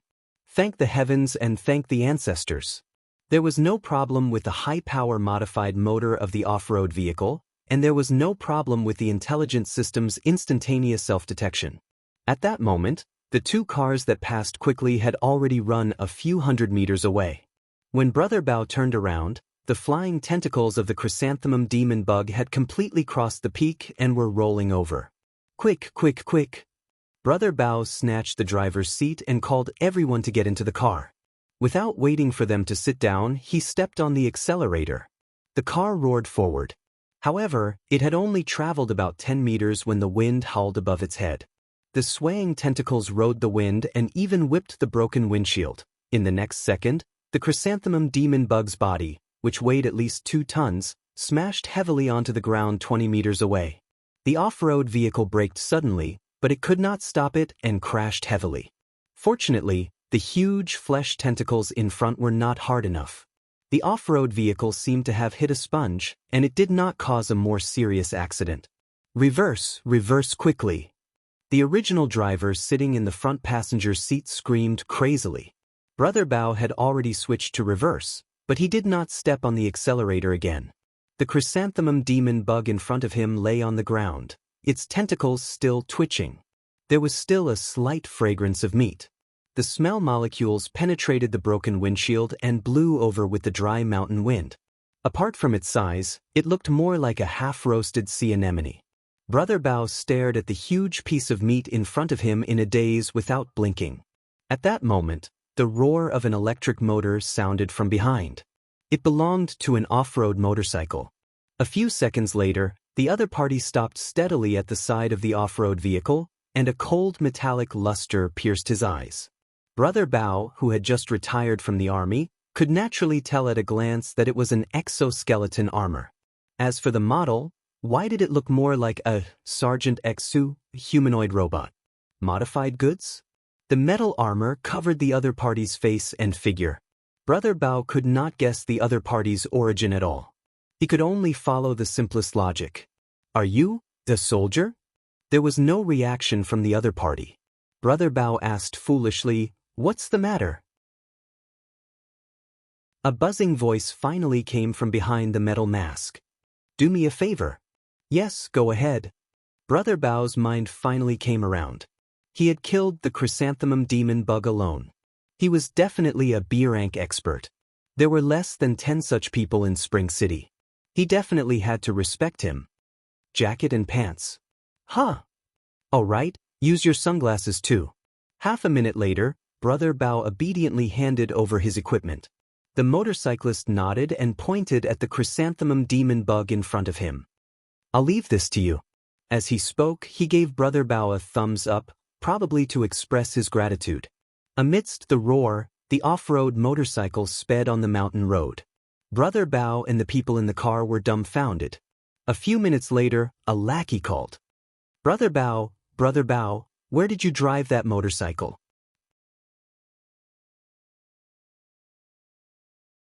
Chapter 698. The off-road motorcycle retracted its wildness in the wilderness. It traveled at a speed of 70 kilometers per hour amidst the dense flow of traffic. Luo Nan's current appearance was that of Brother Bao's on the mountain road. He wore a leather jacket on his upper body, coarse trousers on his lower body, and a pair of large-toed boots. He also wore large sunglasses on his face, covering half of his overly young face. Luo Nan's physique was quite different from Brother Bao's, but after taking into account the amplification of the exoskeleton armor, it was more suitable. He followed the techniques taught by Red Fox and smeared some camouflage paint on his face, causing his skin to become coarse. He raised his collar and covered his entire body tightly. Aside from his small palms, the current Luo Nan was a burly man with a height of nearly 190 centimeters. He drove the wild off-road motorcycle on the intercity highway of Spring City. The surrounding skyscrapers cast shadows upon them, obliterating the difference between Spring City and Xia City to a large degree. No wonder some people said that the 88 metropolitan areas of the world were basically copied and pasted onto Earth. However, the electromagnetic waves shuttling back and forth in the surrounding void, as well as the signal commands contained within, pointed out the difference between the two. The authority function of the wristband popped up a reminder of temporary registration. The Skynet equipment from the streets and alleys uploaded the image data of the off-road motorcycle and its driver to the SCA's Social Authority database for comparison and search. The exoskeleton armor, which was a modified military item, was mostly unable to escape the monitoring and defense of various scanners. It had a built-in chip that needed to be docked with the relevant system, registered, and obtained authorization. It went without saying that if the driver's identity, social authority, and the process of selling, using, and remodeling the relevant equipment did not correspond, forming a complete chain of information, then the police department's drones, the SCA's operations team, and even the city defense army would be dispatched according to the level of danger. They would carry out coercive measures against the outsiders. 1,000 days at home is good, but a day outside is hard. In the current information age of the IoT, a normal person who wanted to be a bit rebellious and go on an exciting trip would probably face such a situation. However, the key point was that Luo Nan was not a normal person. He had trained with Red Fox, who was proficient in urban stealth and assassination, for 2 months. He already had a rough understanding of how to hide from the government's authority system. More importantly, he had the external neuron. He could use interference waves to easily penetrate deeper into the system and use a more willful method to alter the key data. Luo Nan wasn't a professional. He might not be able to pull off a flawless disguise, but it was enough as long as he could hide for a dozen or so hours. The off-road motorcycle passed through the peripheral satellite cities and entered the city. It was around 2 in the afternoon, an hour later than expected. This was because of the mountain roads around Spring City and the relatively dense number of mutants, which more or less caused some hindrance. Luckily, Luo Nan left quite a bit of room for maneuver. He activated the off-road motorcycle's autopilot mode and let it follow the predetermined route to the predetermined location. At this moment, his soul energy was interacting with the external neuron, causing the interference waves to cover a radius of several dozen kilometers. It was like another form of map navigation, guiding the car to its destination. More importantly, the interference wave had found its intended target, which was the gynecology ward of Mercy Heart Hospital, which was 20 kilometers away, and re-established the connection.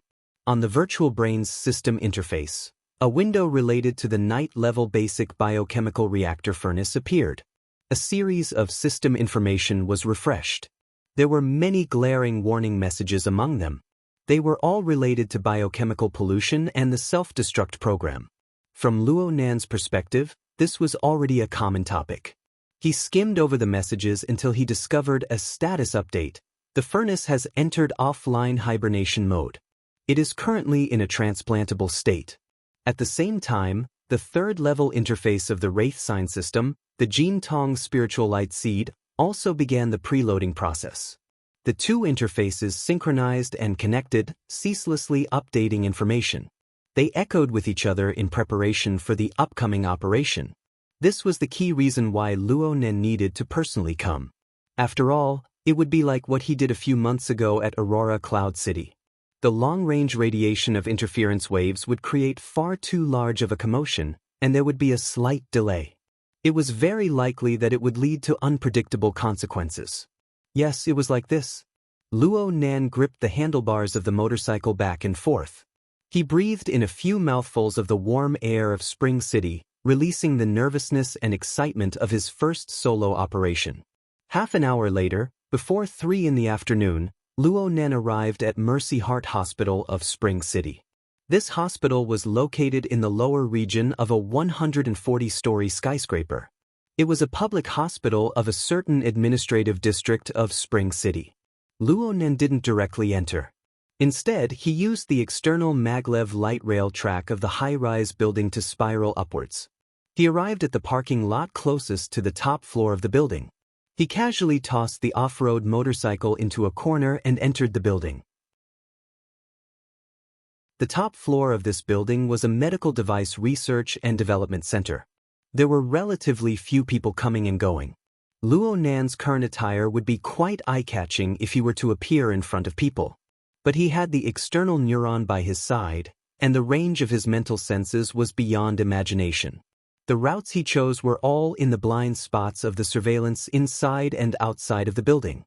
They were also places where the footprints of people were rare. Even if there were some monitored areas that he was unable to bypass, he could rely on interference waves to forcefully disturb them. And so Luo Nan strolled a circle around the high-rise area. He followed the building's regular green track and went all the way up. He arrived at the rooftop sky garden, which was also the employee activity area. It was currently working hours, so there weren't many people here. But there was something rather eye-catching. It was the pure black flying shuttle on the parking apron that was 1 floor higher than the employee activity area. Through his mental senses, Luo Nen knew that although the shuttle's cabin door was closed and it hadn't been activated, there were still 4 passengers inside. They were on standby at all times. Luo Nen only stopped for a moment in the employee activity area. He looked at the flying shuttle from afar, then turned around and left. He took the elevator down, walking and stopping along the way. A few minutes later, he arrived at the floor of Mercy Hospital. At this time, the interference waves formed by the combination of his soul strength and the external neuron were already being used in the hospital management system. They had gathered key information. This information was the scheduled time for today's surgery at Mercy Hospital. There was one message among them: Ren Qi, Gynecology Department. Open hysteromyomectomy. Operation Room 4, Intelligent. Scheduled time, 1600 hours. The medical personnel who had been continuously working at the Mutant Research Center for over 4 months was finally unable to ignore the rapidly growing hysteromyomas. They decided to carry out the surgery. Luo Nan confirmed the time. It was a bit past 3 in the afternoon. He was just right. The real-time structural diagram of Mercy Hospital was imprinted before his eyes under the effects of the mental sensing network. Luo Nan walked unhurriedly and familiarly to the surgical area. But he didn't get too close. This was because he sensed the existence of two energy targets that were clearly different from ordinary people within the mental sensing network. One of them was like a raging flame. Powerful psychic waves radiated from his body at all times. He should be a powerful fleshly body, and he was an external type. Generally speaking, the impact of such a character was astonishing. The other person was clearly much more low-key. His energy was obscure and unclear, but he was extremely sensitive. He constantly maintained the intersection of the mental and material planes, floating up and down. Luo Nan was quite familiar with this type of ability user. Cat Eyes was this type. But when it came to the level of soul strength, there was still a considerable gap between them. Therefore, this person should be a very powerful scouting type ability user. If Luo Nan used Cat Eyes as a benchmark to judge, he was most likely an architect-level expert. Oh right, the fleshly body in front was the same.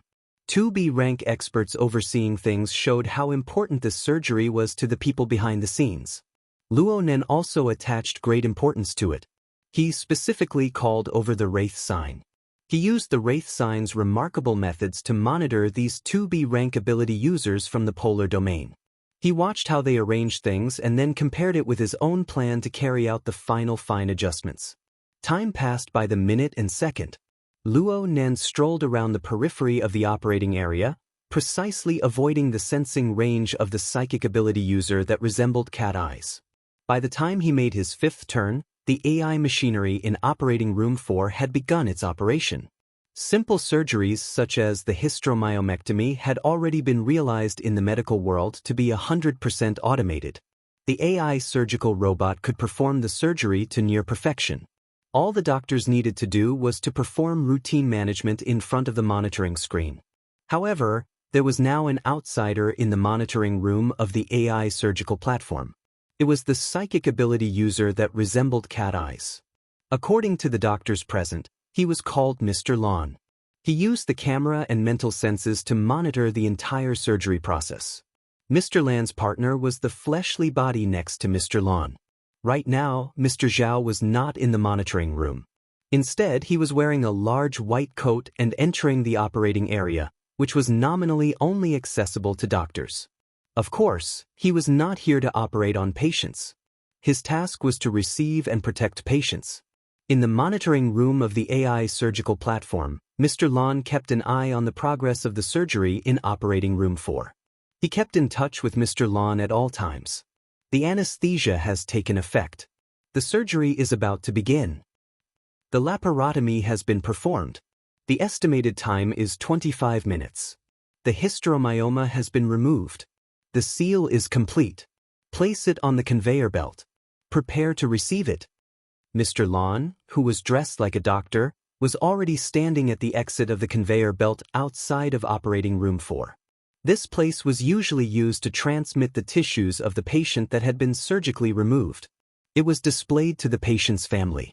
If there was a desire to collect it, it could be discussed. Right now, a sealed metal box came out of the conveyor belt. The box itself looked quite high class. It was equipped with a sophisticated combination lock, and there was a display screen on top of it. It displayed the conditions of the environment inside the box and emitted a green lustrous light.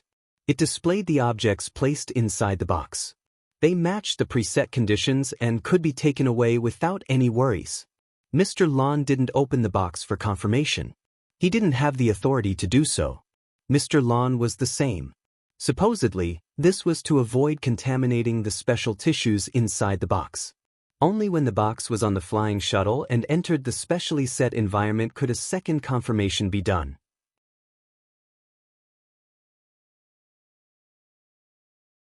Chapter 699. Mr. Lon came out of the control room and walked to the entrance of the operating area. At this time, Mr. Lon also came out of the operating area. He had long since grown impatient with the white coat on his body. He took it off as soon as he walked out. However, he had already buckled the lockbox on his wrist in advance. He could only curl his lips and directly tear the cuffs of his sleeves. He then threw the damaged white coat into the trash bin at the side. The two of them didn't say much. They walked side by side to the exclusive express elevator. The moment the elevator closed, Mr. Lon tilted his head and glanced outside through the gap. He saw a burly man wearing a leather jacket walking toward the operating area. Mr. Lon signaled with his eyes, "Is something the matter?" Mr. Lon glanced at the lockbox again and shook his head. That fellow's weight seemed somewhat abnormal. He might be a modified person. His aura was a bit stronger than an ordinary person's, but it was limited. Moreover, he was heading in the opposite direction from them. He wasn't a target that needed attention. The express elevator went straight to the highest floor. A minute later, the two of them arrived at the Sky Garden and stepped onto the apron at the highest floor. The personnel left behind in the shuttle had already received the news. They opened the shuttle's cabin door just in time. The two of them entered the cabin. They didn't have the slightest idle talk. They directly walked toward the middle cabin. That was an isolated testing environment specially arranged for the important items to be escorted this time. It was also the last and most important testing segment of the escort mission. According to the designated procedures, the two of them simultaneously entered their fingerprints, irises, passwords, and other information into the lockbox. They smoothly took out the metal box from inside and placed it in the isolated environment. The testing system immediately operated automatically. It controlled the environmental conditions and released complex password information that corresponded with the password on the metal box. Up until now, everything was very normal. According to the procedures, once the target was confirmed to be correct, the isolated testing area would be completely sealed off to give the protected target the best living space. This area was constructed from a mixture of high-strength special glass and metal. Even the powerful Birank, who were known for their brute force, and the Deep Blue Walker equipped with highly destructive weapons would find it difficult to break through in a short amount of time. Even if the shuttle itself was hit by a missile, the items in this area would certainly be the last to be destroyed. The strict and somewhat complicated testing process continued to advance. At this time, Mr. Lon received a call. He frowned and glanced over. He saw that it was the person in charge of connecting with him from Mercy Hospital. He pondered for a moment and then connected. Without waiting for him to speak, the other side already shouted, "Mr. Lon, someone has broken into the operating area." "Oh." It's a big guy in a leather jacket. He's heading straight for operating room 4. Mr. Lan's heart skipped a beat. Mr. AI, who was beside him, also caught the keywords in the conversation and turned his head abruptly. "Bring it over," Mr. Lon ordered. The receptionist was stunned. "What?" "Bring the surveillance footage over." This operation was relatively simple. It only took about 2 seconds before a stream of information flowed in. Mr. Lon conveniently projected it into the air. The surveillance footage clearly showed a burly man wearing sunglasses and a jacket casually walking to the door of Operating Theater 4. He ignored the no trespassing sign in front of him and the medical staff who chased after him, shouting at him to stop him. He pushed open the door and entered. There was an electronic lock on the door of the operating theater, but it was useless. The surveillance camera switched to show the situation in the operating theater. At the moment, the artificial intelligence surgical robot was still performing the suture. It completely ignored the changes outside and maintained a respectable level of concentration. The big guy didn't bother him and walked straight to the window of the conveyor belt. This route made Mr. Lon, who was still in the monitoring room a few minutes ago, feel his heart skip a beat. It was also at this moment that the big guy suddenly turned his face. His dark sunglasses stared directly at the camera. As if he was infected with a fatal infection, the surveillance footage turned pitch black. The receptionist of Mercy Hospital let out a meaningless wail. The surveillance footage has been destroyed. Mr. Land's eyebrows were already locked tight. His heartbeat had also deviated from the normal range. The series of images transmitted on the surveillance camera were like a horror movie's editing, sending a fatal message to him and his partner. In the next second, the isolation examination area flashed red, and a piercing alarm sounded. It was connected to the movie plot from before. It was like a ferocious ghost suddenly appeared in front of the camera, letting out a strange, penetrating laugh. The hair on Mr. Land's back stood on end. "Something's wrong." Mr. AI's reaction was even more direct than Mr. Lan's. He pressed hard on the peripheral glass and stared at the system information that flowed like water. He didn't care about anything else except for one word that was the most important. Does not meet the requirements. Mr. Lan and Mr. AI felt as if their hearts had been stabbed by a sharp knife at the same time. The red light reflected on their faces, but the background was still deathly pale. That guy! Mr. AI roared. He turned around and ran out. Someone accidentally blocked in front of him and was also pushed away by his arm. He fell to the ground and almost fainted. Mr. Lan's first reaction was also to rush out. His feet were already moving, but he stopped abruptly. He stared at the shuttle staff. Contact headquarters, requesting remote control. The staff was still in a daze. The receptionist of Mercy Hospital was still shouting on the comms, "Hello? Mr. Lan, that person came out of the surgery room. The security couldn't do anything to him." Mr. Lan cut off the comms. At this time, the red light of the isolation examination area had already seeped into his eyes. He stared with bloodshot eyes and squeezed out the words from between his teeth. Headquarters, remote control. The staff finally remembered that this was part of the emergency procedure, so he hurriedly obeyed the order. A few seconds later, another wave of detection light cut through. All kinds of information refreshed, but it was faster than the previous process. Another wave of dazzling red light sprayed out from the isolation area.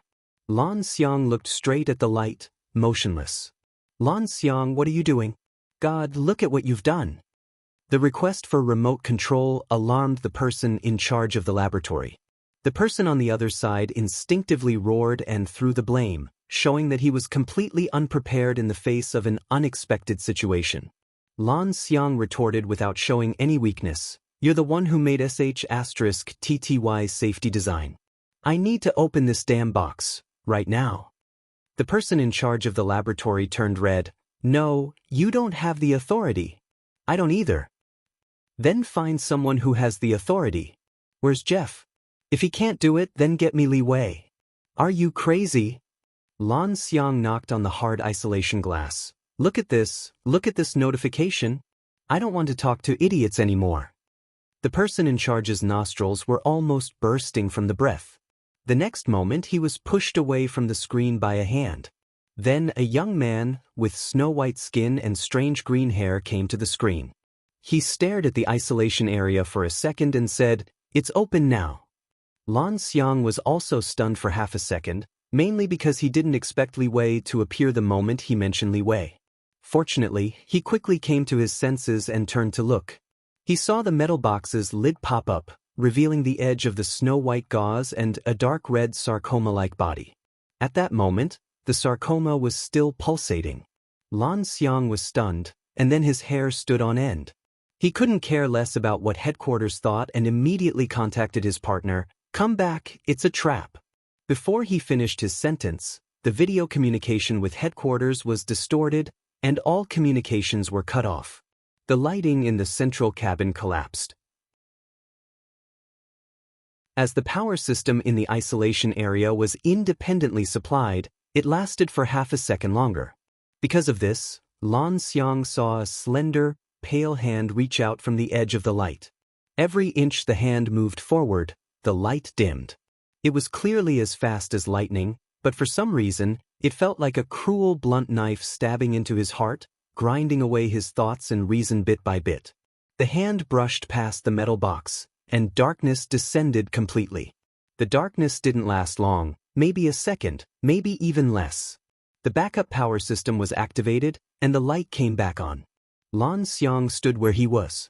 In the isolation area opposite him, the metal box was still in its original place, but the gauze inside and, more importantly, the dark red sarcoma on it, had disappeared.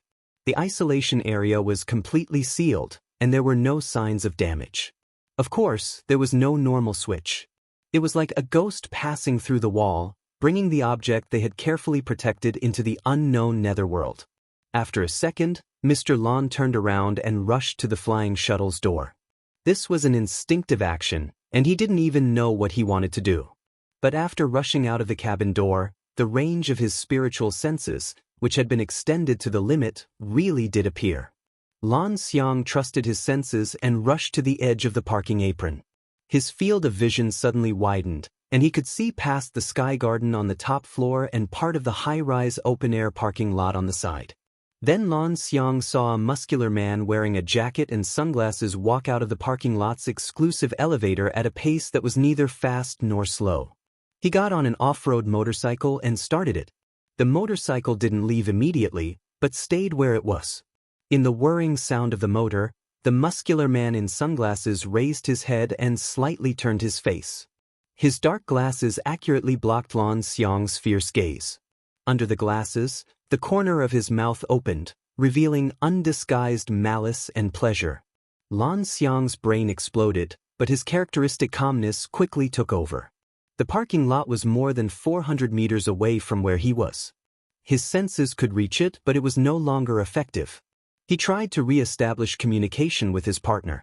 But it was also at this moment that the muscular man in sunglasses in the parking lot raised his arm and raised his thumb, praise or sarcasm. Lan Xiang quickly knew that he was gravely mistaken. The muscular man in sunglasses was like a child. He raised his thumb and stretched out his index finger, seriously gesturing the shape of a gun. Then there was a bang. The spiritual sense network that Lan Xiang had worked hard to open up instantly had a huge gap. It was as if a spatial storm had suddenly descended, and it was as if a terrifying plasma grenade had exploded in front of his face. 400 meters, spiritual side, abyss area.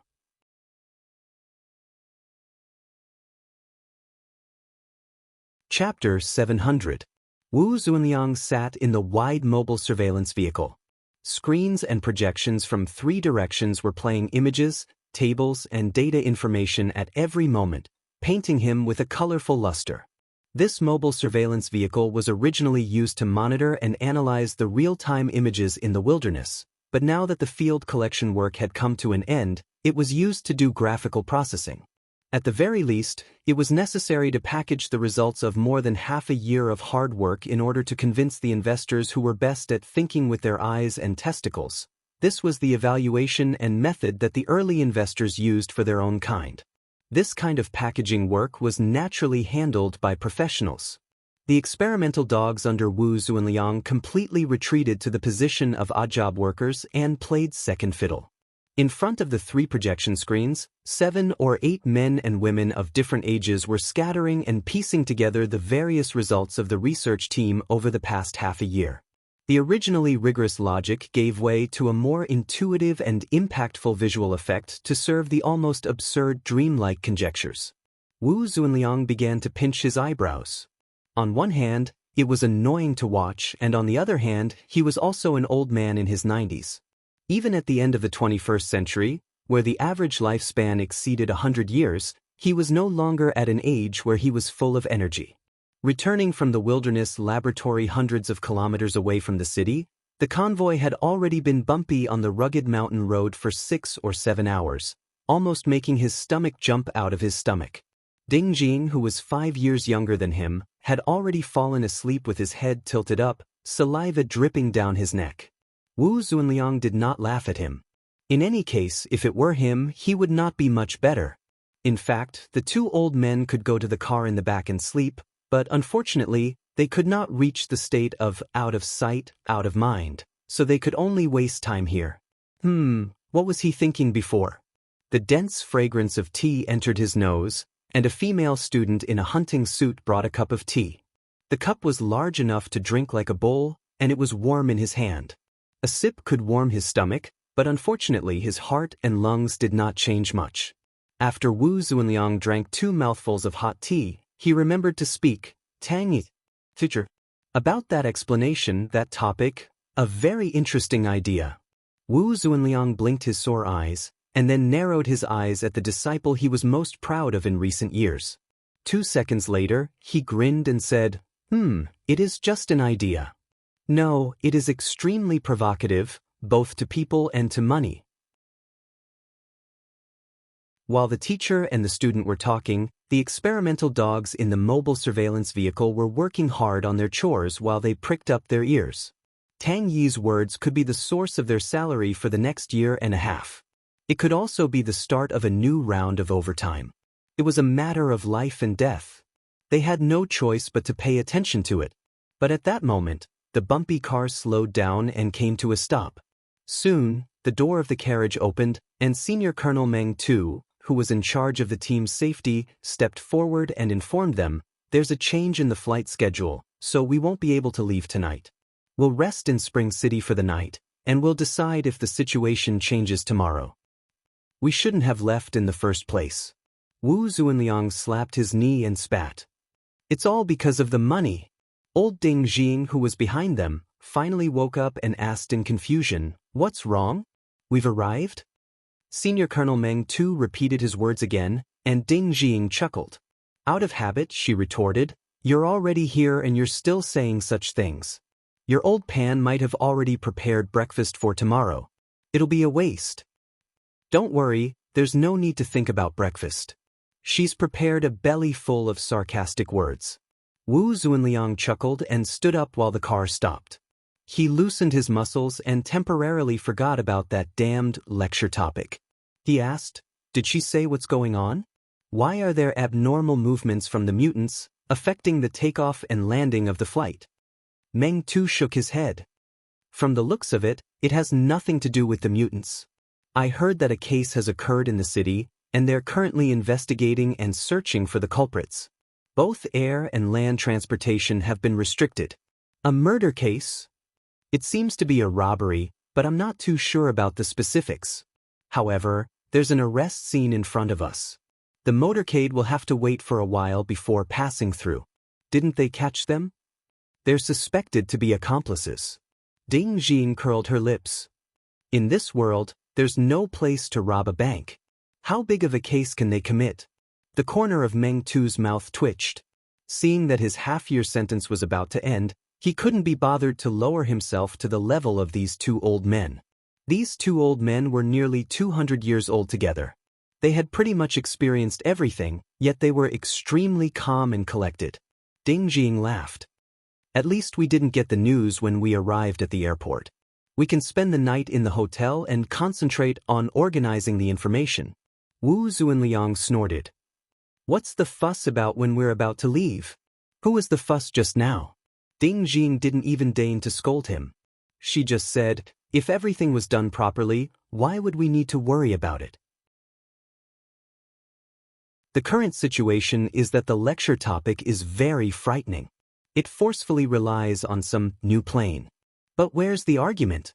Whether it's Xia City or Spring City, they're all using a bunch of so-called first-hand information to blackmail people. Who are they trying to fool to get those people to throw money at them? Wu Zuanliang shot a glance at Meng Tuesday. His gaze pointed towards the female disciple he was proud of.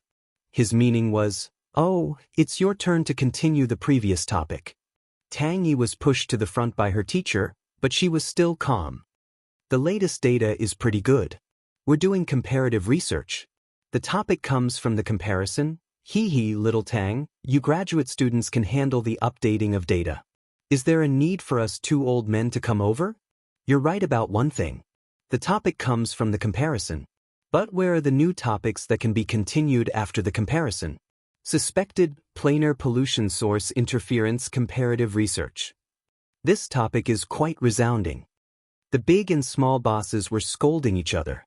The experimental dogs in the car shrunk their necks and acted as if they didn't understand what the humans were saying.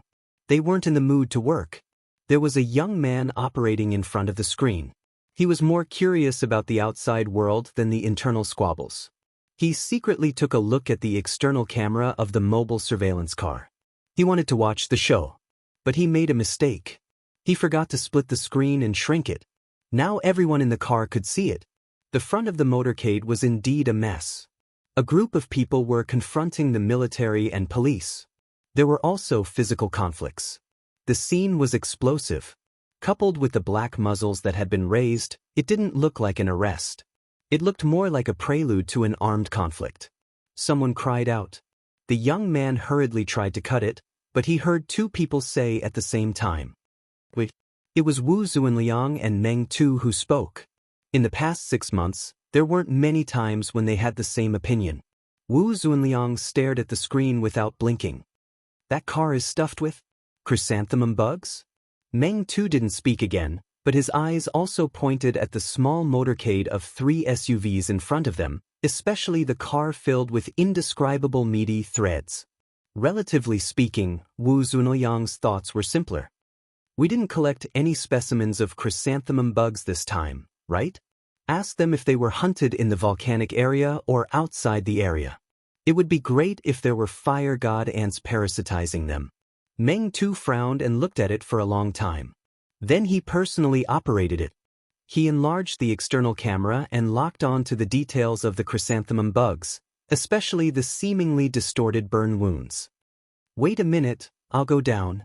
Ask them where they are, Wu Zunliang reminded him. Meng Tu didn't respond and got out of the car. Looking at the image of the external camera, he went straight to the scene of the conflict. The young experimental dogs all stared at him with some kind of malicious expectation. However, the change in the situation was still beyond most people's expectations. After Meng Tu went over and revealed his identity, both sides showed respect or fear, and then they compromised. Of course, there was a relatively long communication in the middle, but the emotions and attitudes on the faces of everyone on the opposite side were still very clear under the high-precision camera. Senior Colonel Meng really has face. An experimental dog who accidentally regarded Meng Tu as a security captain for a long time finally realized what kind of status a senior colonel of the Special Warfare Forces had. Not mentioning how nervous the experimental dogs were, Meng Tu quickly came back. When he got in the car, Wu Zunliang asked, "Are they selling it? Let's go back to the city with them. There's something we can confront and confirm." Meng Tu was worried that the 2 old men would cause trouble again, so he explained, "It's the X-2 robot we encountered when we just moved to Spring City last year. It's the one that affected the sampling in the volcanic area and destroyed our first wave of mimicry reconnaissance planes. Didn't it enter the core of the volcanic area? Afterwards, there were no results." Oh. The 2 old men acted as if they had suddenly realized something. Ding Jing was very surprised. "It's been almost half a year and it's so far away. How do you know it's related to that robot?" "Because of the wound." At this time, the conflict ahead had temporarily calmed down and was preparing to move again. Meng Tu didn't mind chatting with the 2 old men for a while. He was also in a good mood after unexpectedly discovering an important clue.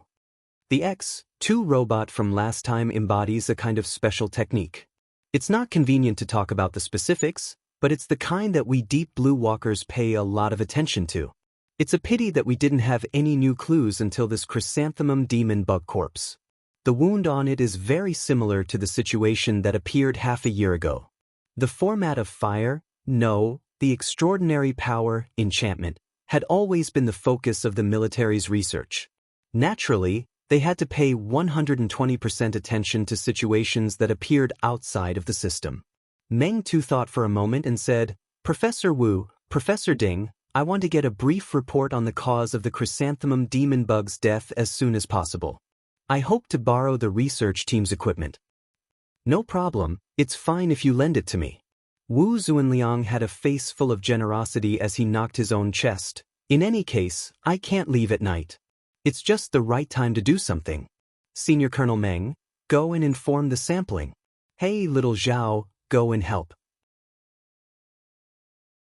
The experimental dog got up with a tragic and stirring heart, shook his head and wagged his tail as he followed Meng Tuesday.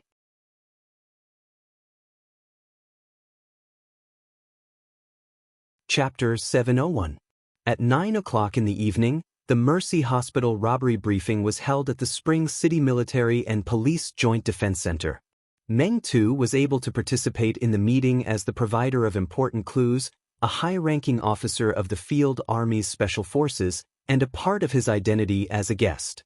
He had basically completed most of his objectives at this point. Just as he was wondering if he should communicate with his superior, Tian Bang, someone greeted him from the staff area. He turned around and saw a familiar face. "Major Chen, no, Lieutenant Colonel Chen, Congratulations. Lieutenant Colonel Chen took the initiative to greet him. He was the person in charge of the supply base when the scientific research team first arrived in Spring City. Half a year ago, he was still a major. Now, his rank had risen by 1 rank, and he was not even 50 years old. Even in the city defense system, it was still something worth celebrating. Lieutenant Colonel Chen had a good personality and a good temper. He was a very smooth person and knew how to expand the topic. He knew that he could greet Meng too, but there was nothing to talk about. Thus, he decisively introduced another person. Senior Colonel Meng, this is the hero of our Spring City Army, Captain Cho Wei. Meng too was wondering who this person was wearing sunglasses in the conference room. He immediately came to a realization when he heard this. He immediately stood up, saluted, and extended his hand. The other party's movements were almost synchronized. Then they shook hands. Captain Cho, no, I should call him Junior Cho. I'm a student in the 3rd phase of the burning stage, 1 batch ahead of you. I remember that you were with our Major General Tian and Major He Yuan. The other party took the opportunity to call him Senior Meng. His voice was hoarse, and he still did not take off his sunglasses. Meng too did not find it strange. This Captain Cho in front of him was the commander of the Deep Blue Walker team who was protecting the vagrant tribe during their 1,000-mile return journey last year. Unfortunately, he encountered a mutation infection, but he suppressed it with his strong willpower until the mission was completed. Although Meng too was in the wilderness laboratory at that time, he had heard of his name for a long time. I've seen your frontline footage. You faced a poisonous mantis and your exoskeleton was damaged. You didn't even take half a step back. You traded injuries for lives. Most importantly, you completed it in 4 seconds. Even I can't do better than you. Cho Wei was not good with words and was a man of few words. He only said, "Thank you, Senior." No qualified commander would want to let go of such an excellent person, and Meng too was the same. You've recovered from your injuries, right? It would be a pity to stay in the Coastal Defense Force. How about it? Are you interested in joining the Coastal Defense Force? Cho Wei just smiled. I'm still under observation. Although Cho Wei was wearing sunglasses, for a burner like Meng too, it wasn't completely effective. He understood what Cho Wei meant and comforted him. Being able to participate in this kind of occasion is in itself a very good development. Cho Wei said objectively, it's mainly related to the research and treatment center. Oh, according to the information, the woman who performed the surgery has been working in the research and treatment center for a long time. This happened when I came out for surgery today. The timing is very good. Lieutenant Colonel Chen really didn't want to discuss this topic, so he forcefully changed the topic. Senior Colonel Meng, it's rare for you to come back to Spring City. Let me and Captain Cho play host for the next 2 days.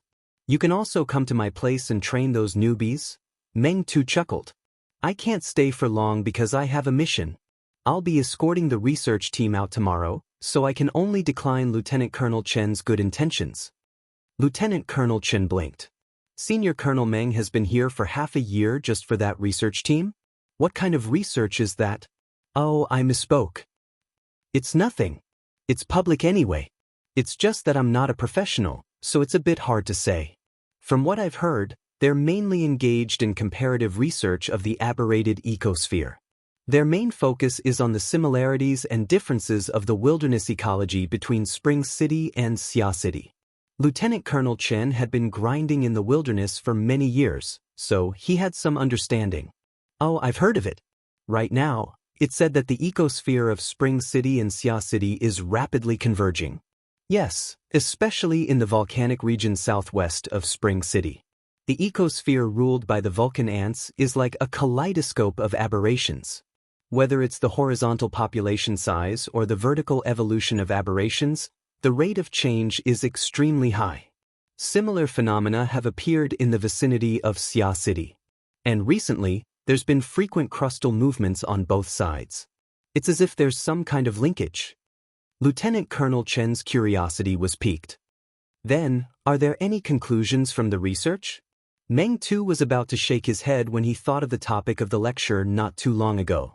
He couldn't help but chuckle. Yes, there's a hole in my brain right now. I suspect that it's because of the migration of a new plane. A new plane? Yes, there's a plane similar to the Deep Blue world. It's like a wheel that's rolling over the space and time we're in. The back end is in Spring City, and the front end is in Xia City. The briefing officially began as he spoke. This was a standard short meeting. The information had already been distributed in advance, listing nearly all the important clues. It included a large number of images and surveillance system records. The professionals already had a preliminary understanding of the situation by relying on this information. The non-professional leaders didn't need to explain in detail. They just needed to know the general outline and then make arrangements and clear the responsibilities. Because of this, the professionals only roughly combed through the sequence of events. Most of the information was hastily skimmed over. But some of the analysis was a bit more interesting. It can be determined that the suspect went all the way from the southwest direction of the wilderness outside the city to Spring City. He encountered the hunting squad of former City Defense Force Lieutenant Bao Hongliang at Huilong Ridge, 273 kilometers outside the city, and killed a chrysanthemum bug. According to Bao Hongliang's testimony, the suspect was wearing an exoskeleton armor at the time. It's suspected to be a modified version of the X-2 robot. And according to the clues provided by Senior Colonel Meng Tu of the East Asian Coast Defense Force's 1st Special Forces Brigade, an X-2 robot charged into the heart of the southwestern volcanic region at the end of last year. And the mode of use of its energy weapon is very similar to the one displayed on the chrysanthemum bug that was killed this time. The two are highly related. This proves that the suspect has been operating in and around Spring City for a very long time. At the same time, we also have to pay attention to the basic structural requirements of the exoskeleton armor. Even if the suspect's armor was privately modified, it would be very difficult for it to have a particularly extreme design. Based on conventional structural inference, after the suspect wore the exoskeleton, his figure would be similar to Bao Hongliang's, so his real figure would be a bit smaller. His height is estimated to be between 167 and 172 centimeters, and his weight wouldn't exceed 65 kilograms. He could be a thin man, or he could be a woman. There would be obvious conflicts with the current image data. The suspect should have an accomplice with extremely high hacking skills. He should be able to erase most of the traces left in the surveillance system, and he could hack into the shuttle's control system to easily cut off the power. From the time frame of the operation, his goal is very clear. He is also very clear about the problems he will face in the process of robbing, and he has a clear solution. As he listened, Meng Tu couldn't help but laugh. You guys are holding this meeting with bad intentions. Lieutenant Colonel Chen smiled and didn't say anything. Cho Wei, however, said in a hoarse voice, Quantum Corporation can't get out of this no matter what. Lieutenant Colonel Chen grimaced when he heard these words. They really did hit the nail on the head. Practically at the same time the two burners made their comments, the direction of the meeting took a clear turn.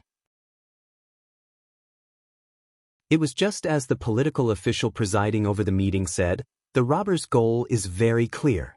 He's going after Quantum Corporation. In other words, he robbed Quantum Corporation's goal. However, we really want to know what Quantum Corporation's goal is. The person in charge of Quantum Corporation in Spring City was a typical elite. He wore a well-ironed suit and sat in his seat without saying a word. The person in charge of the police force sat beside him. He was like a sniffer dog that had found a suspicious target, constantly sniffing around. Madame Renqi is a high-ranking medical staff of the Mutant Research and Treatment Center. Today is the only time she's taken sick leave in the past 6 months to return to Spring City for surgery. How did your esteemed company know of this beforehand and arrange for a shuttle to send 2 B-class powerhouses to take over the uterine fibroids she had removed? Someone coldly said, "What an extraordinary interest." Low laughter could be heard in the conference room. The person in charge of Spring City of Quantum Corporation still had the face of an elite, but his face had unconsciously darkened. Then came the complaint of the director of the Mutant Research and Treatment Center. We've already asked Renqi. She has no dealings with Quantum Corporation. She doesn't have any dealings with the people that appeared inside and outside of her surgery room. She has no impression whatsoever. I must say, this is an extremely sensitive and impolite behavior. Following that, the questions from all over Spring City couldn't stop. What's the nature of that uterine fibroid? Does your esteemed company already have a new path in the field of mutant research? We need more detailed background information. Meng Tu and the other two hadn't said a word since the start of the meeting. However, just by listening to these people's crazy bombardment, they already felt that it was very lively. At this time, even the cautious Lieutenant Colonel Chen let go. He sighed. That suspect is definitely trying to attract attention from all sides. Otherwise, there's no reason for there to be no video data on the route into the city, but it's all over Compassion Hospital. He's really going all out against the subsidiary companies. As an elite of the military's Team AB, Meng Tu expressed his delight at this scene. Quantum Corporation making a fool of themselves and exposing their actions is probably the person's biggest goal other than the uterine fibroids. Evidently, he's succeeded. Speaking up to this point, Meng Tu was also somewhat surprised. Spring City has quite a lot of opinions about Quantum Corporation. It's very rare to see such a situation where everyone is attacking them. After all, Quantum Corporation and the capital power behind it had enormous influence all over the world. No matter how much they tossed and turned, they would still have to give them some face.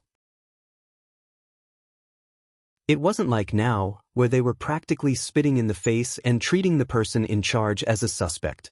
The corner of Lieutenant Colonel Chen's mouth twitched. It's Quantum Corporation's fault for overreacting. Now up there. He extended his hand and pointed upwards. I heard that Quantum Corporation directly deployed a private airship from outer space. It entered the atmosphere in half an hour and is now circling the airspace around Spring City. The mayor and our boss are all green in the face. Lieutenant Colonel Chen's boss was naturally the commander of Spring City's border defense forces. Quantum Corporation's actions were equivalent to offending both the military and political bigwigs of Spring City's local system. It was no wonder that everyone was attacking them. Meng Tu was truly shocked.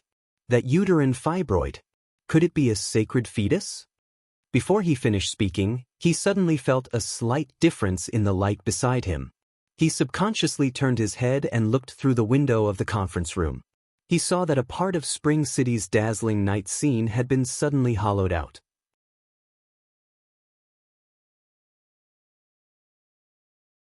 Chapter 702.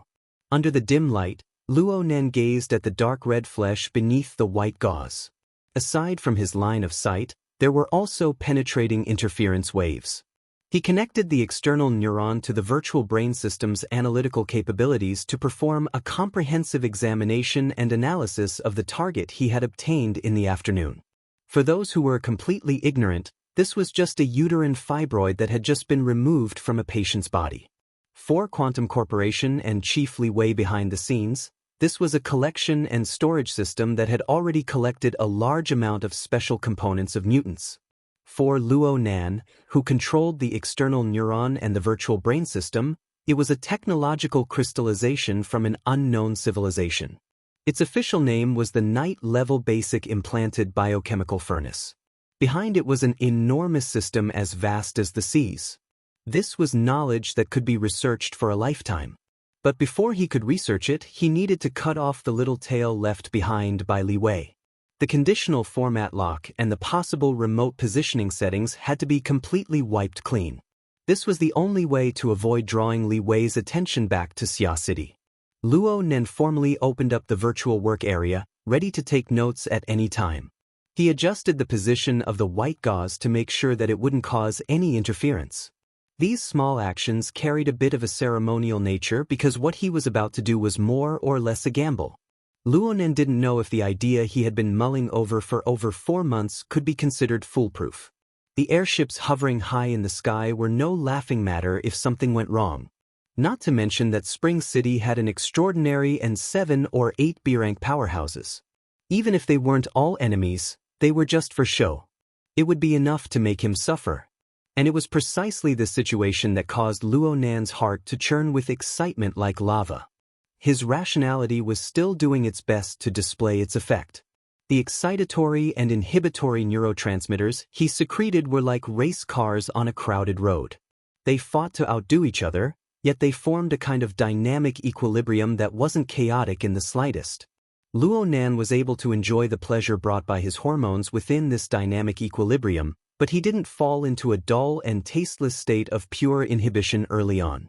It was an excellent state. He no longer hesitated. Lightning flashed in his brain, and his soul energy and the external neuron interfered with each other. Not only did they form interference waves, but they also made the wondrous creation that existed between the mind and the material extend out from the center of his brows. It turned into a living nerve that seemed to be a real thing, and it pierced straight through the dark red flesh tissue on the white gauze. Before the external neuron truly made contact, the flesh on the other side was already twitching under the interference wave that arrived in advance. Under the already uneven, dried blood clots and twisted blood vessels, there were even short tentacles extending out. They waved in the air for a while before their length increased.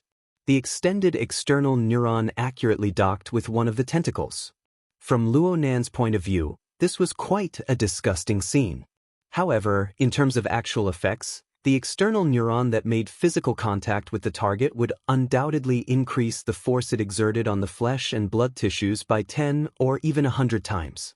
In the virtual brain's interface, the progress of the biochemical reactor's analysis practically climbed to 100% in an instant. During this time, familiar system information such as, the culture room has been filled with XXX all-round stem cells. XXX type culture medium has been set. There were also warning windows that popped up one after another that said, the equipment is at 9% integrity. It no longer possesses the ability to self-destruct. There is a risk of biochemical contamination. They all looked very familiar. It was practically carved out of the same mold as the self-destructing reactor. In fact, Luo Nan really did suspect that these two reactor wreckage were used as collectors. They were the result of some sort of fission proliferation. This was just a guess for now. It wasn't a difficulty that he needed to overcome. The true problem lay in the fact that the external neuron had completely docked with the flesh and blood tissues. This clearly violated the conditional format lock that Li Wei had set up. Therefore, the system information that continuously refreshed also popped up one after another: self-destruct, contamination, reboot, and other words that made one's eyelids twitch. However, the external neuron, which had already achieved a physical docking, displayed a powerful interference power right now. It invaded this mass of flesh and blood tissues in reverse. The relatively simple neuron structure split into large amounts of roots in the shortest amount of time. The roots warped and even directly replaced the original blood vessels and nerves within the flesh and blood tissues. This allowed Luo Nan to realize direct control to the greatest degree. Perhaps the collection and storage system that Li Wei had designed wouldn't be so easily breached, but the problem was that it was currently in an offline hibernation state. Luo Nan had been accumulating power for this, so he easily achieved the desired effect. Luo Nan also knew that this was very likely only a temporary advantage. He had yet to carry out fundamental changes to this mass of flesh and blood from the bottom up. Therefore, Luo Nan didn't delay at all. After the external neuron obtained absolute dominance, a process that had been rehearsed countless times on the program level was launched. A mass of dazzling brilliance shone. It constantly changed shape and contour of electricity. The external neuron acted as a pathway, and it instantly injected into the flesh and blood tissues. In other words, it was the remains of the biochemical reactor. This was the Jintong Soul Light Seed. Luo Nan already knew from the virtual brain system's response that a certain natural connection existed between the Jintong Soul Light Seed and the biochemical reactor. Once they truly intersected, an astonishing reaction would certainly occur. Luo Nan hadn't been in a hurry to advance this process. Instead, he had spent 4 months of time to make all the preparations he could. He had borrowed the enormous database of the virtual brain system to read through all the relevant information and blueprints. He had buried his head in the complex and deep system. Though he could only skim the surface, the time had come. Now was the time to perform practical verification. On the virtual brain's visual interface, the Jin Tong Soul Light Seed, located at the end of the Wraith sign system, had already fallen off.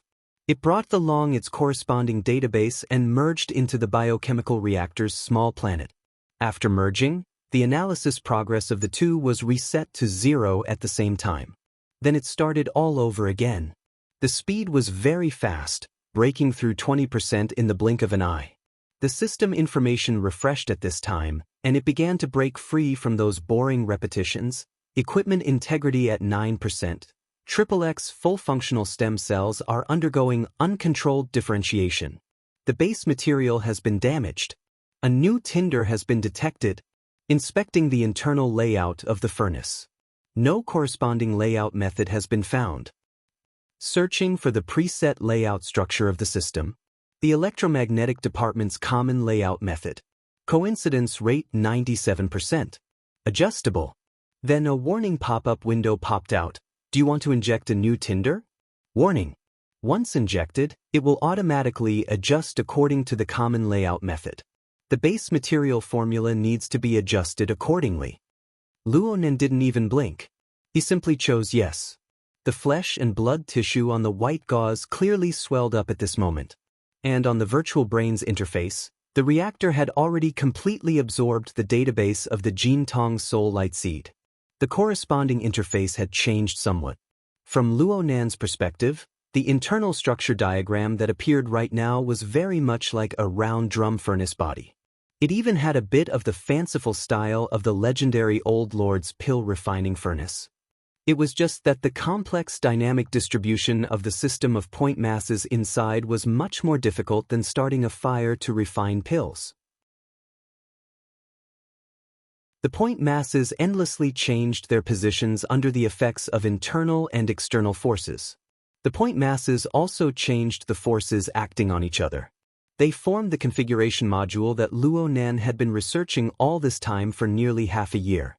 The accumulation of energy grew thicker and thicker. This was the so-called general layout method of the Department of Electromagnetism, the legendary tinder. Luonan already had a general understanding of the related concepts after several months of study. He didn't stubbornly dig into the definition. Instead, he drew a few strokes on the virtual work area, forming a vague human silhouette. In that unknown civilization, people can construct a kind of framework that surpasses ordinary life forms. It is the fundamental configuration that runs through the structure of the human body and soul. The user manual calls it a furnace. Its function is to produce an unending stream of higher-level life materials. Some sort of extraordinary gene, golden cell. And on this basis, the mortal body is replaced, life is reformed, and life is realized all the way to transcend the level of life. This was the my heart like a furnace. Luonan drew a circle on the chest and abdomen of the vague human silhouette, representing the fundamental configuration of the furnace. Then he drew a small circle to the side, representing some sort of cheat code. The furnace was supposed to be the core construction of one's body and soul. It didn't rely on external objects for its own needs. But in the end, that unknown civilization was able to realize the simulation of this special configuration to the point of mass production. This was the flesh and blood tissue before Luonan's eyes. It was the remains of a biochemical reactor. Compared to its own furnace, the original intention of the biochemical reactor was to act as an auxiliary and insurance for a second heart.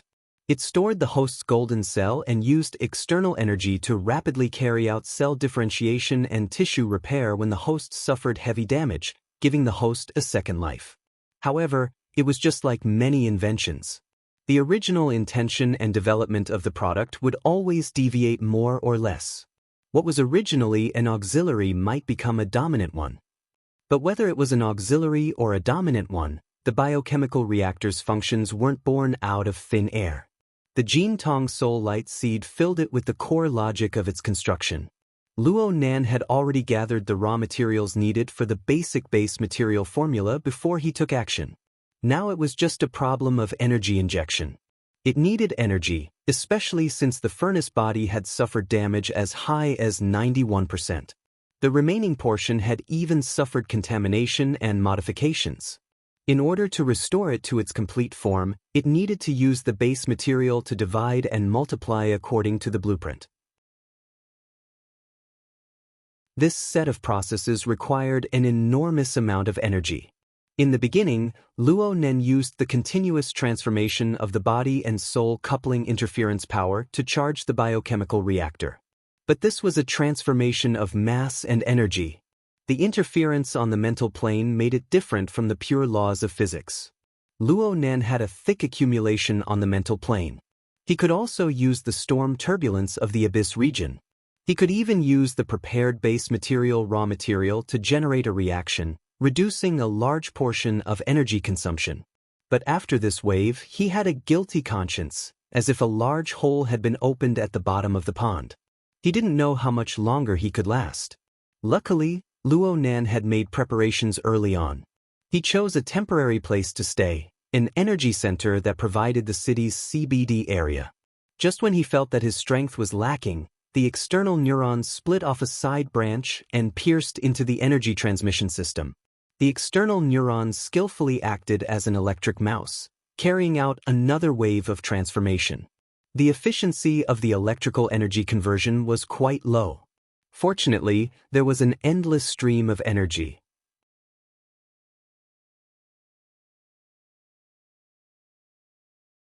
Chapter 703. The Jin Tong Soul Light Seed was the tinder within the furnace. It was the core logic of the operation. From a purely theoretical perspective, Luo Nan could criticize this logic for not being strict enough. If he wanted to use it, he actually needed the system to correct it. But on the plane of reality, the Soul Light Seed was still the projection of Jin Tong's life imprint. It was undoubtedly of the extraordinary level in terms of the level of energy manipulation. When it was started and operated, the electricity consumption of the electric mouse really couldn't be satisfied.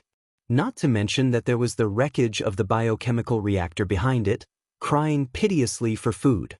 Speaking of the biochemical reactor, there was a question. What kind of design could be placed within an object with a cross-section diameter of 3 centimeters?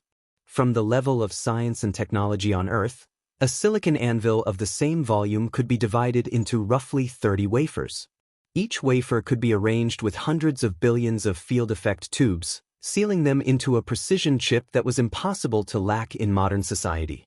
With the chip as the core, it could handle an enormous flow of information that far exceeded the limits of the human brain by 1,000 times. It looked like it could do many things, right?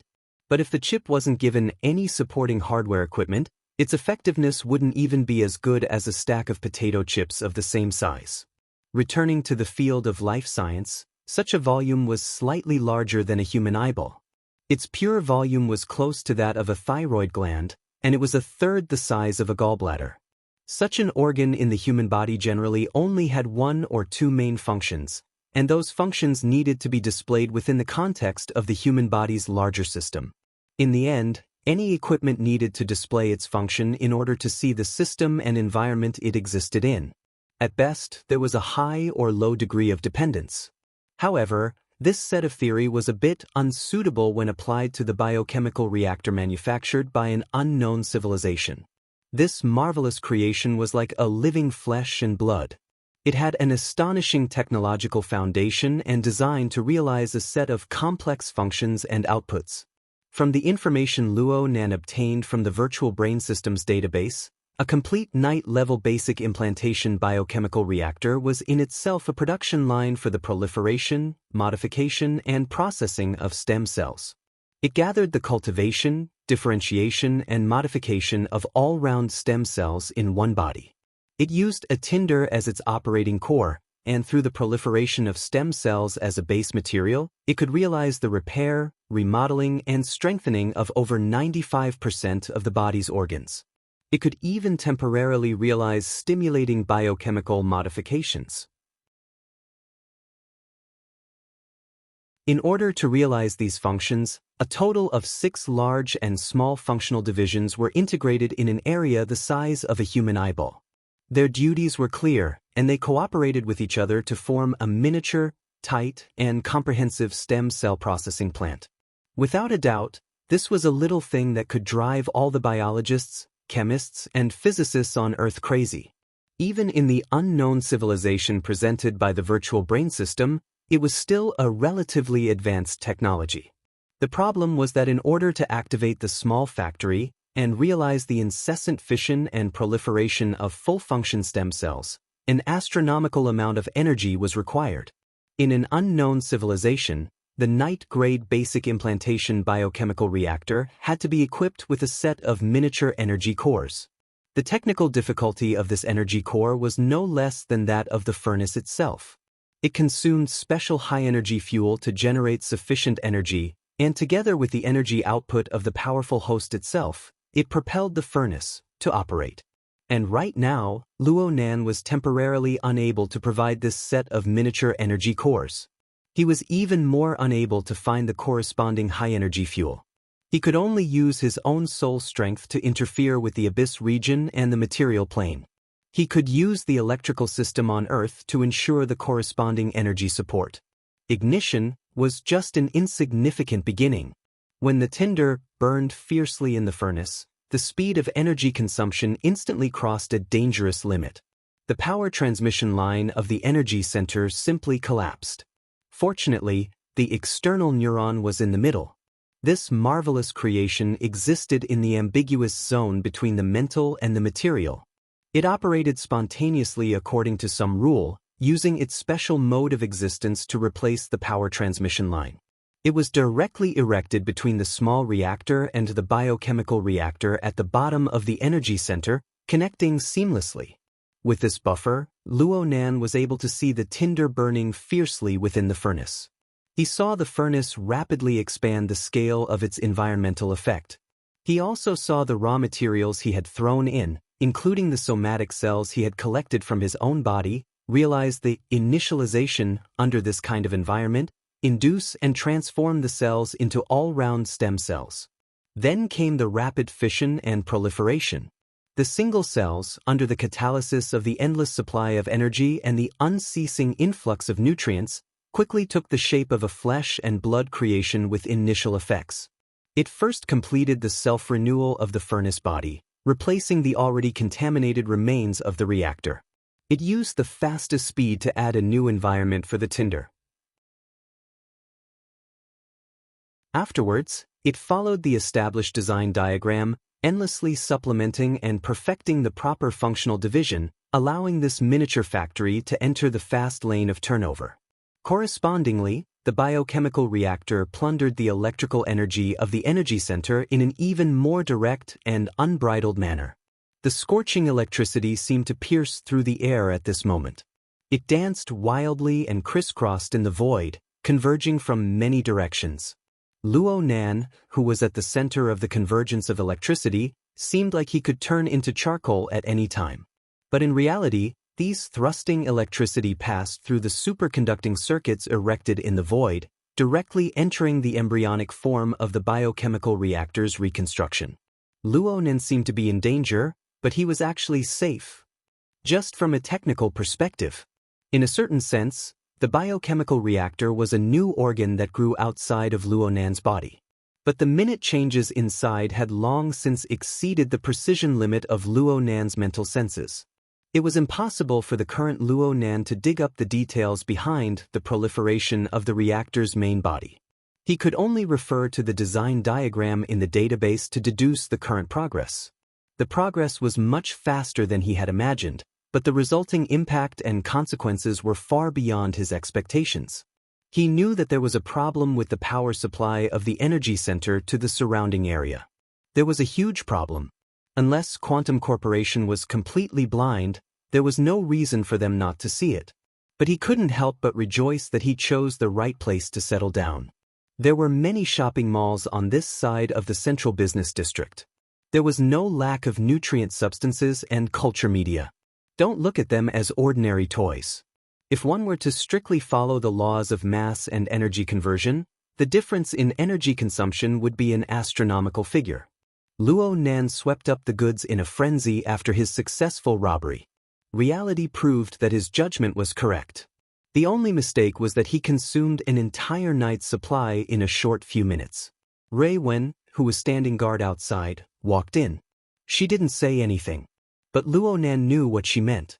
Right now was indeed a critical moment. The airship of Quantum Corporation in the sky had already responded. They directly dropped down 2 Deep Blue squads, a total of 15 Deep Blue walkers. There were 3 B-rank powers among them. Even with Quantum Corporation's resources, this was probably the greatest force they could muster in the shortest amount of time. But Luo Nan's actions in the heart of Spring City caused several powerful people in the city to express their attention. There was an extraordinary among them, and he was of the mental side. The pressure he gave off was even greater, even though it's still a bit lacking. Let's go. Luo Nan spat out a turbid breath and slowly took a step forward. And the biochemical reactor that was connected to the external neuron also felt some sort of pull. It moved closer to his position. When the distance between the two crossed a certain boundary, the mass of flesh and blood that was undergoing reconstruction suddenly expanded into a flesh membrane. It covered Luo Nan's head and face, and the crisscrossing electricity that filled the air gathered together.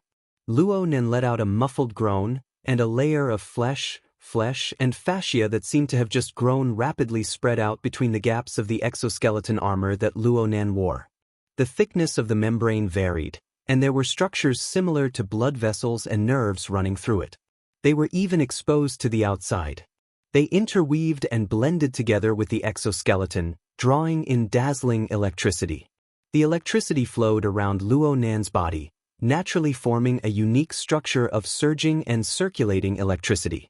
It was said to be natural, but this structure was actually pieced together layer by layer in strict accordance with the relevant blueprints.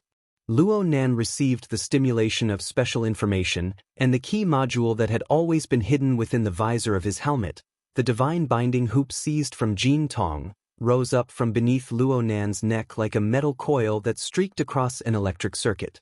The opening of the hoop slightly expanded, drawing in the endlessly stretching fascia and blood vessels, and even the visible and invisible flames of electricity. The hoop streaked across Luo Nan's face to his forehead, and then it slightly contracted, just so happening to be stuck on Luo Nan's forehead. The newly formed fascia and blood vessels, along with the visible flames of electricity, stuck to Luo Nan's head. Only then did the visor of his helmet close. Psychological and physiological stimulation mixed together, forming a trembling feeling that could not be distinguished between hot and cold. It was instantly transmitted to every corner of Luo Nan's limbs and bones, reaching all the way to the ends of his body. It even extended to the void outside of his body, forming a faintly discernible path with the surging and raging flames of electricity in the surroundings. Luo Nan's will was guided inside without a doubt. Luo Nan was at a close distance, or perhaps it could be said that there was zero distance between him and the terrifying energy that was enough to turn him into ashes. Under such circumstances, no misdirection or deviation was permitted. If Luo Nan were to directly stir things up without any preparation, then even 10 or 100 Luo Nans would die. At this time, the true value of Luo Nan's 4 months of patience and preparation was reflected. He had already read and studied the spiritual light seed of Jin Tong. It could be said that he had learned the relevant knowledge of the general layout structure of the electromagnetism department. He had grasped the exquisite configuration that could be applied to a berserk electromagnetic environment. Well, Luo Nan's understanding and application of this configuration was at least 2 levels lower than the condensation ring. But at this very moment, it was enough under these circumstances. Plus, he still had the divine binding hoop. The light restraint on Luo Nan's forehead gave him a clear texture. And the virtual brain's interface completely reflected Luo Nan's current body, the fission and proliferation of flesh and blood tissues, and the exoskeleton armor that had been designed and modified long ago. This was the initial construction of a body and soul structure that was suitable for controlling the berserk electromagnetic power.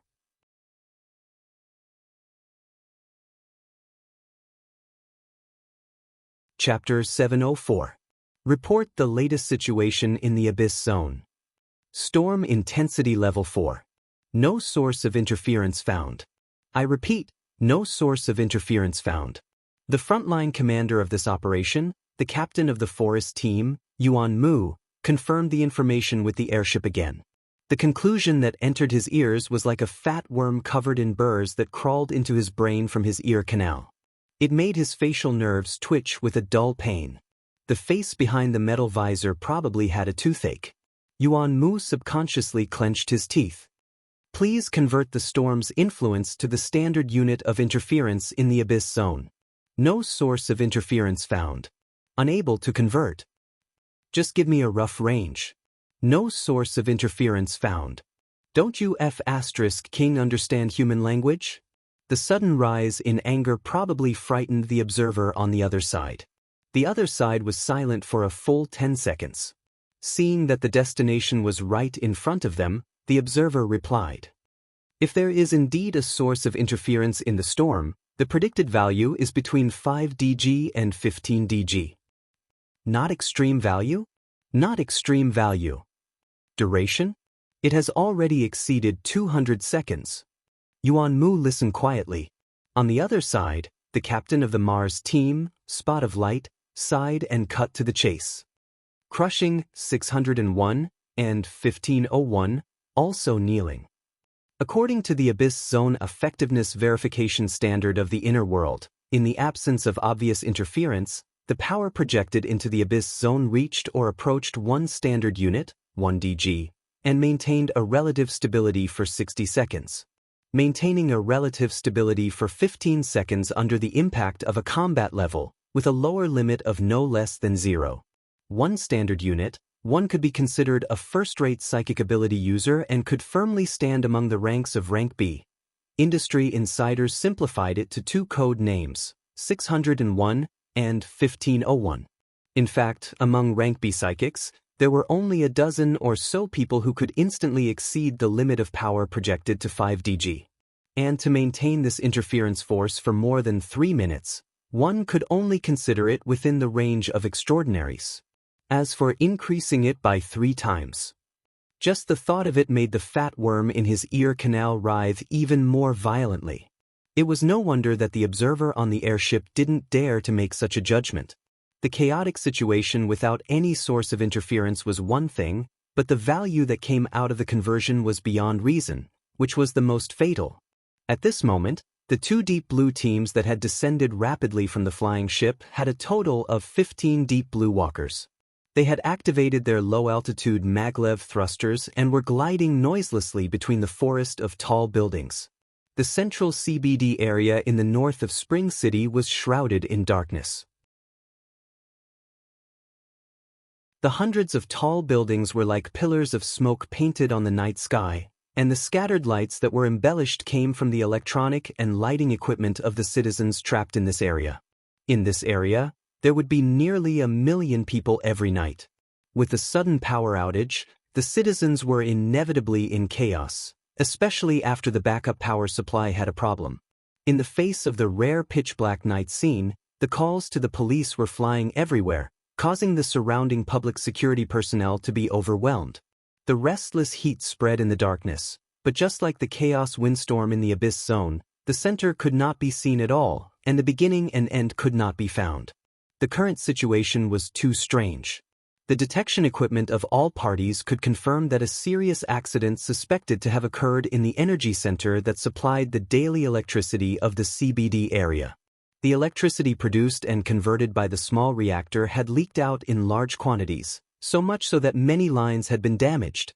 The energy current that had been forcibly seized did not run too far away, but instead converged in the energy center area, maintaining a high rate of consumption. According to normal logic, this should be someone or some people using the abundant energy in the energy center to drive some equipment. There were many possibilities if one were to consider it from the realm of extraordinary. But all of this became absurd with the huge amount of electricity that far exceeded the norm and the use of ultra-high power. If the energy center was an extremely high overdraft card, then this card was about to be maxed out. The problem was that no one knew where the POS machine was. The two teams of Deep Blue walkers could only listen to the judgment of the staff and head towards the designated probability area. In fact, it was a circle drawn with the energy center as the origin. With such information support, in addition to the instant death of the B-rank spiritual type Lan Xiang and the clueless chaos windstorm in the Abyss Zone, it caused the battle-hardened Captain Yuanmu to adopt an extremely conservative attitude towards this mission. When the metal outer armor of his feet touched the outer wall of the energy center building, Yuanmu once again asked the airship command center, "Have there been any new discoveries from the Ability User Association?" After a few seconds, the observer returned with an unsurprising answer, "No." "Then are we fighting with the ghosts of the Abyss Zone?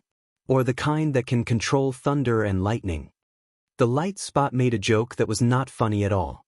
At the very least, few of the 15 members of the two squads, Forest and Fluorescence, plus the 100 or so staff members in the command center of the airship could laugh.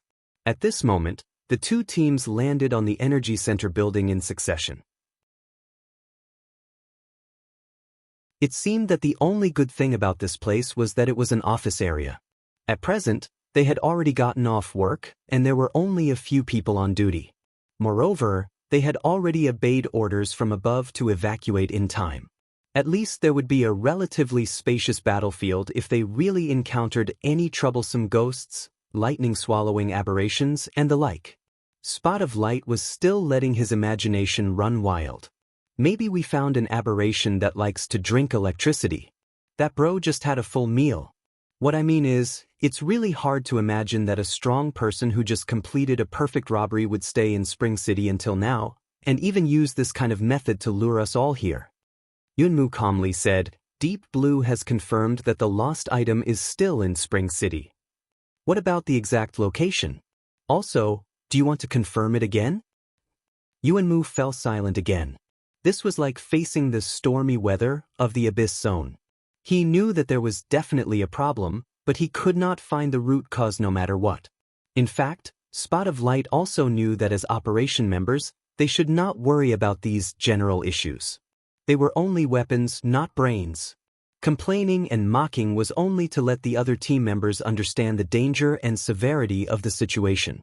Next, the two captains began to discuss the specific operation plan. "Should we split up? How many numbers do you have in the Abyss Zone? I'm not a psychic.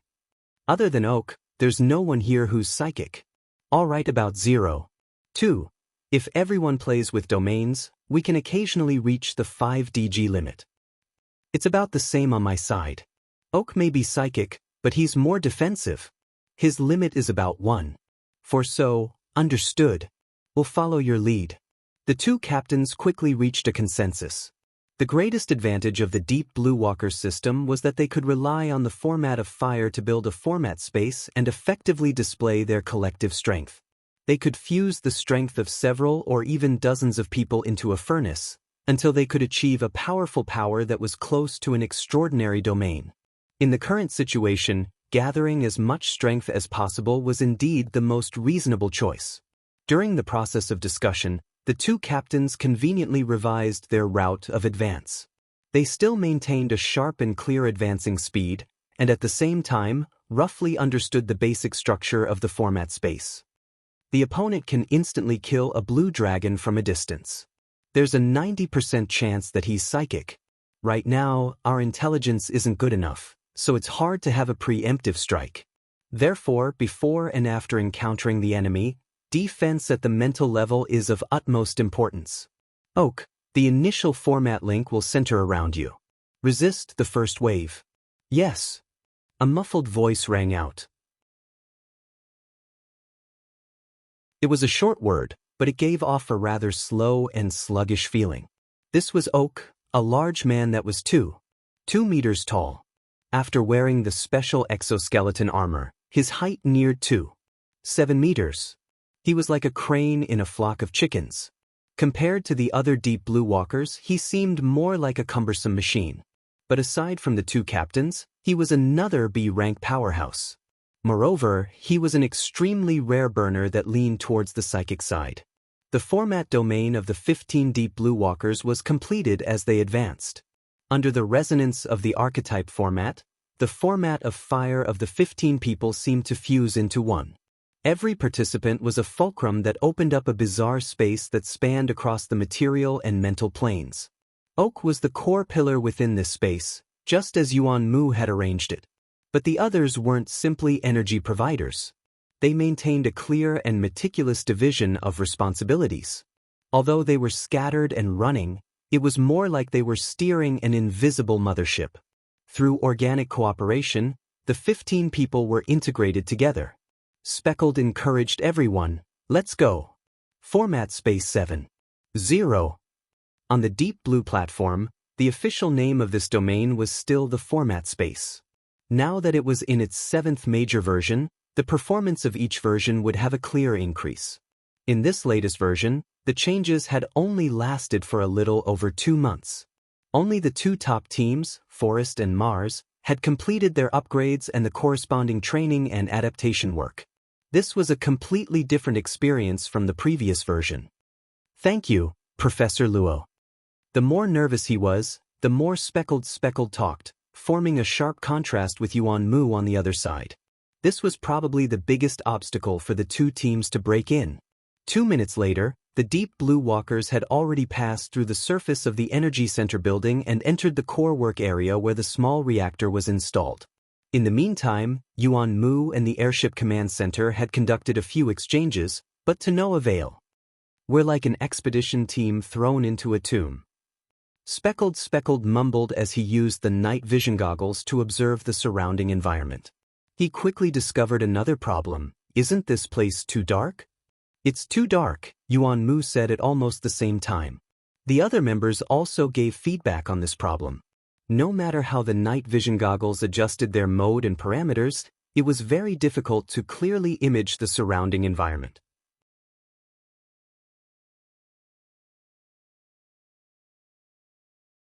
Chapter 705. A few seconds later, the command center contacted Yuan Mu and said that there was a problem in the area the operation team was in. The observer lady said, "According to the blueprints, the nearby walls are made of special materials such as electromagnetic shielding cement, which limits the electromagnetic activity in the relevant area. If we go deeper, communication might be blocked, and EMP-type electromagnetic weapons will also be restricted." Yuan Mu and Spot of Light looked at each other. In the dimming light, they could barely see each other's cold metal visors. In such an environment, Yuan Mu subconsciously pressed on the communication module, trying to use external force to make the conversation smoother. "Listen, I've worked with conductive cement before. This thing is really useful, but it's not a material that completely absorbs. It should reflect and refract. Do you understand? The problem now is that we can't see anything even if we use night vision equipment. Including your conclusion, visible light, infrared, and perhaps a wider range of electromagnetic waves are all lacking in our area. Otherwise, this wouldn't have happened. Under normal circumstances, the environment that humans lived in should be a pot of boiling soup where radio waves, microwaves, infrared, visible light, ultraviolet, X-rays, and gamma rays of different frequencies, wavelengths, and energy levels were intertwined and stirred. Some had more, some had less, and when they met with matter, they would pass through, refract, or be absorbed. Humans were bombarded by electromagnetic waves all the time, and had already adapted and actively used this environment as an important way of perceiving the world. And now, the situation that the Deep Blue team, Forest, and Fluorescence were facing was that the closer they got to the reactor, the thinner the electromagnetic waves became, to the point that some layers had even formed a continuous void. This was not a natural phenomenon, nor was it a reasonable interference phenomenon. A monster that swallows electricity. Spot of Light was not in the mood for a long explanation, and only emphasized the key words before turning to the only person in the team who was psychic. "Oak, give an answer, even a guess is fine." Oak had been trying to do a more detailed exploration of the surrounding environment, and the formatted space had given him a lot of support. At least, he could reach from the abyss to the electromagnetic environment on the material plane. This was a shocking breadth, but it was not easy to get a clear answer. He was silent for more than 10 seconds, and then suddenly went against the tactical order, and turned on the headlamp on his helmet. The blinding light tore through the darkness and headed straight for the end of the tunnel. Fortunately, the sensitivity of the instrument was extremely high, and the parameters were automatically adjusted, so the tragedy of a group of people suddenly became real blind was avoided. Oak. As soon as Yuan Mu's rebuke was heard, the sudden increase in the brightness of the outside world decreased at a visible rate. In the eyes of the members of the operation team, the darkness was like a virus that spread wantonly, killing every single photon in the air. It even swarmed to the light source on Oak's forehead, and after a few breaths, there was only a faint cold light coming from there, and it was quickly dimming. Under the dim light, everyone was silent. Oak then said, "Electromagnetic waves are matter and also energy. Energy and matter will not disappear into thin air." Rather than saying that it was an answer or a guess, it was more like a rule of the normal world. This rule was very strict. Even if it seemed to be on the verge of collapse under the impact of extraordinary powers, it could still limit the change of all things in the world. If the actual situation seemed to deviate from it, then the basic direction was clear. And Oak's experiment showed that the actual situation was much more violent and intense than previously imagined. The two captains looked at each other again, and simultaneously thought of a significant change on another level. Abyssal storm? Yuan Mu stated his basic guess, and Spot had the courage to show his imagination. That is to say, this is probably a reverse interference. The electricity that leaked out, including most of the electromagnetic waves in this area, was transferred to the abyssal area through a certain channel, forming that storm. The monster that swallowed electricity doesn't exist, or rather, its stomach is in the abyssal area. Yuan Mu frowned. Why? Do we need him to show us the relevant paper? Spot directly turned off the night vision goggles. It was meaningless to turn on the equipment in such an environment. He would rather believe in the well-tempered format of fire and the formatted space built on that foundation. Yuan Mu soon realized that it was pointless to get to the bottom of it. The spreading darkness was just a byproduct, a hole formed by stripping the ubiquitous electromagnetic waves from the side of the body. The truly terrifying enemy was still in the depths of the darkness. So he quickly ordered, "Switch to pure sensory mode. Oak, activate sensory sharing. Fortress detection module will be activated in 10 seconds. After giving the order, Yuan Mu thought of Oak's previous extreme behavior, which was obviously different from usual. He also knew that as a psychic, Oak was under more pressure than the others. After hesitating for a moment, he asked in private, "Can you hold on?" Oak did not directly respond, but simply carried out the order. Soon, the eyes of the team members lit up again, and the sensory results were reconstructed according to the information integration mode they were used to, temporarily freeing them from the predicament of being blind. But with the corresponding increase in consumption, their resistance to psychic attacks would also decrease. There was a high chance that when facing a psychic enemy, they would have to cut themselves. That was a compromise to reality. No commander would be willing to make such a decision. Yuan Mu could only try to calm himself down and re-examine the situation in the formatted space. At that moment, one of the team members finally couldn't take it anymore and spoke in the tactical channel. "If we're also a source of radiation, does that mean we're being absorbed too?" The silence persisted for about 5 seconds. Spot chuckled. "Perhaps. Right now, we've already entered a certain gentleman's domain. The person who can control light? How should I express this? Electromagnetic domain? Light Rider?" The exoskeleton armor's communication module issued a warning as soon as he finished speaking, indicating that communication with the outside world had been seriously affected. In the next second, the two teams' communication with the airship's command center was cut off. Yuan Mu was just about to try to rouse the team's morale when he heard Oak's muffled groan. Then came a pure and direct attack from the psychic plane. The erected sensory network immediately collapsed. 15 deep blue walkers were suddenly thrown onto the isolated island. What greeted them was a wave of stifling darkness.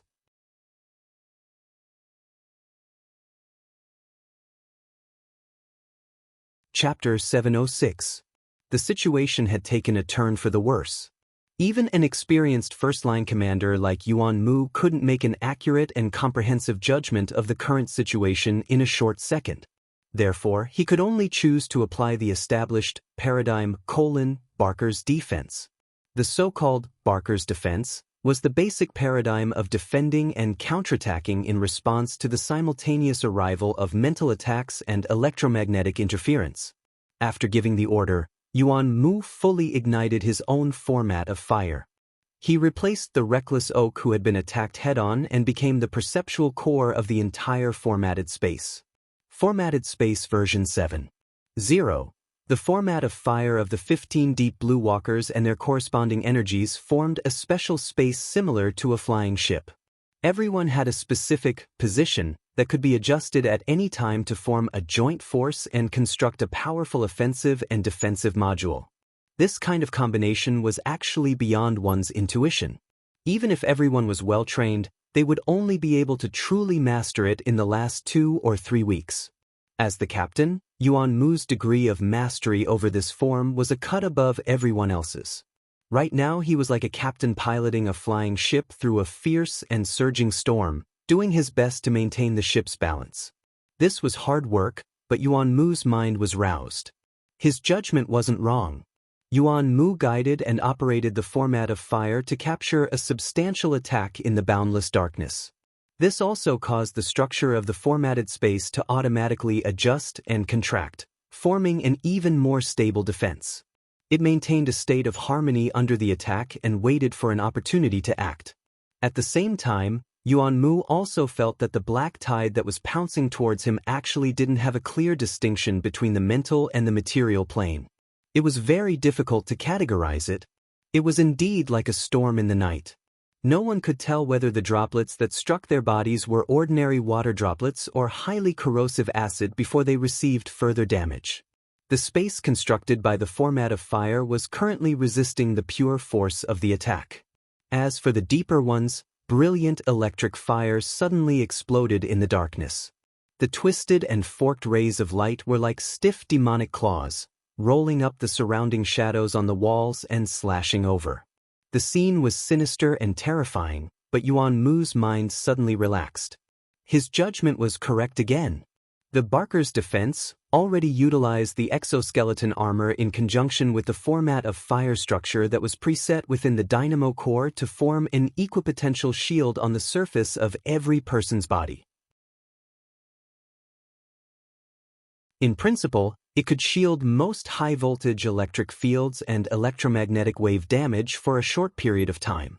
Before he could finish his thought, a cool electronic wind brushed past his face, and his pores relaxed.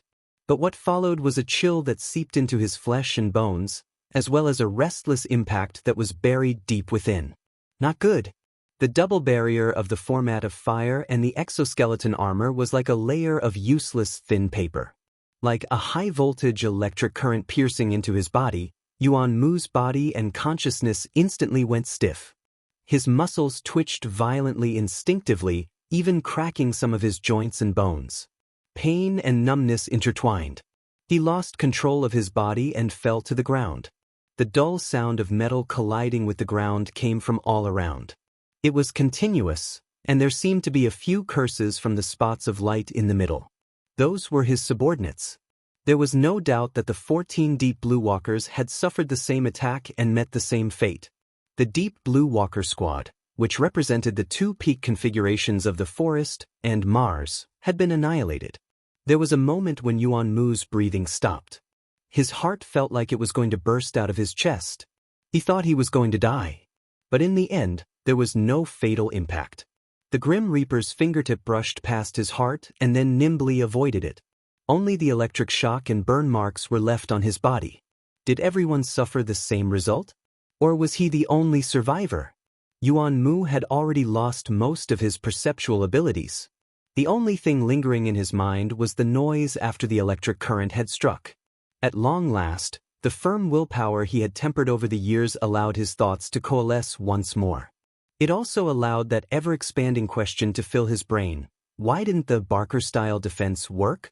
Perhaps Yuan Mu had carried out too many useless thoughts, which didn't help him solve the problem. Instead, it allowed his central nervous system to recover some of its sensitivity. The ground was shaking. It was the rhythmic tapping of metal against the ground. It seemed to be the sound of someone's footsteps. That person. Yuan Mu's fingertip twitched. This was already the most difficult move he could perform in a short amount of time. Only his thoughts were still working. It was very close to what the intelligence had indicated. A spiritual-type expert wearing an exoskeleton armor. The rhythmic footsteps brushed past him. They gradually approached, stuck close, and gradually moved further away. It was a natural step, but it brought about an irrepressible trembling feeling. The footsteps suddenly stopped. That person should be standing in the middle of the dozen or so deep blue walkers that had fallen and stiffened. Perhaps he was admiring his own masterpiece.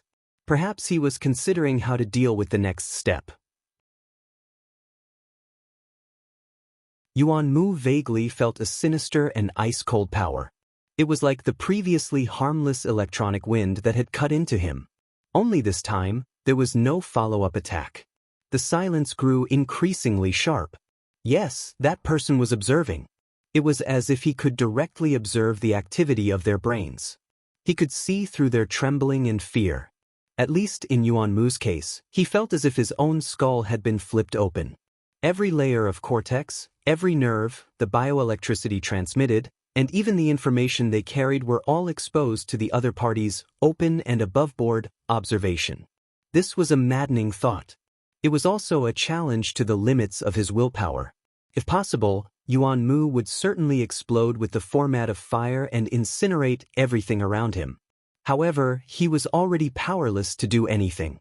The difference between the levels of the two was too great. At this very moment, Yuan Mu's mind had already placed this enemy on the level of an extraordinary. Moreover, it was a natural enemy that had an extremely strong restraining effect on the deep blue walkers. Wait. Yuan Mu suddenly understood. No wonder the Barker-style defense was useless. For a natural enemy, the electromagnetic field was just a carrier of extraordinary power. The opposite was also true. The electromagnetic field. The mental side. These two key pieces of information were combined together. They were sufficiently mixed and interfered with each other. This was undoubtedly the nightmare of Earth's current technological side. The core of the deep blue walkers was admittedly the burner, but the platform they used to display their abilities was a technological side product. Under the control of the electromagnetic field, the deep blue walkers were simply like toys that could be tossed about. Natural enemy. The corner of Yuan Mu's mouth twitched. A feeling of exhaustion surged up, transforming into a tide of darkness. It drowned his entire body, halting his nearly despairing train of thought. Oh my, it's finally over. Luo Nen let out a long breath as he walked along the pitch-black corridor. Due to these slight vibrations, the layer of skin and tendons that adhered to his body suddenly turned into flying ash. There were even specks of sparks falling in between. The high-voltage electric current that passed through here captured the closest good conductor. It looked as if it was about to backfire. The soul-binding hoop hummed and trembled, effectively restraining the operation of the electromagnetic field. It diverted the powerful electric current that could injure Luo Nan into the void. The electric current collided with the storm in the abyss and dissipated into nothingness. Good stuff. Luo Nan still didn't know where Jin Tong obtained this piece of equipment. But as far as the virtual brain system was concerned, the soul-binding hoop was indeed one of the most suitable equipment for ability users of the mental side. It was especially effective in the aspect of electromagnetic and supernatural powers. Jin Tong's being able to obtain this piece of equipment was indeed a great fortune. But he had actually become a fleshly body. Luo Nen really didn't understand what sort of twists and turns were going on inside. Unfortunately, ordinary base materials were simply unable to withstand the pressure of an extraordinary. The biochemical reactor was a product that consumed a lot of energy. He was able to display it to his heart's content for a few dozen seconds at best before it turned into flying ash and smoke. Luo Nen finally understood why Chief Li Wei would spend so much time and effort to gather the raw materials required for the advanced formula. This restriction, as well as the bright prospects that could be touched upon, made Luo Nan a bit excited, let alone Li Wei. It could be imagined that if the advanced formula was used in the biochemical reactor to burn and forge materials with a bearing capacity of 3 to 5 times that of ordinary base materials, the success rate of the hunting operation in the cloud world would increase to over 60% at the very least. But looking at it from a realistic point of view, this didn't seem to be any easier than hunting Gong Qi himself. Luo Nan let out a breath and took off the exoskeleton armor, which was already a bit deformed. This toy was basically unusable, but it couldn't be carelessly thrown away. Otherwise, it might reveal some clues. Fortunately, it was a lightweight piece of equipment. A slightly larger suitcase was enough to hold it. After a bit of packing, Luo Nan called out, "Ruiwen." The little girl appeared noiselessly beside him. She pressed down on the suitcase, then she disappeared. She should be at the forward operating base 500 kilometers away when she reappeared. There's no need to be anxious. Luo Nan seized the time to remind her. Ruiwen certainly consumed energy to travel through space. Though she had never complained of being tired, it was hard for others to guess where her limits were. Luo Nan wasn't willing to challenge this, so he gave Ruiwen ample time to adjust. Luo Nan took advantage of the current electromagnetic interference that was still present. All the sensing equipment was limited and he slowly walked out of the energy center building. He seamlessly joined the stream of people cursing and fumbling within the pitch-black night. It wasn't easy for him to complete the experiment, but all the materials were gray. All he heard was a sound. Fortunately, he wasn't completely without harvests. At the very least, he understood that it wasn't easy to control the electromagnetic configuration. He was still far from being able to do as he pleased. He could only follow the few simple paradigms presented by the virtual brain system. He imitated them and tried to combine them. He still needed a lot of practice if he really wanted to use it in actual combat against an extraordinary like Gong Qi. The problem was that the base materials had become consumables. This was something that burned money. Oh, it wasn't like there was no way to solve this problem.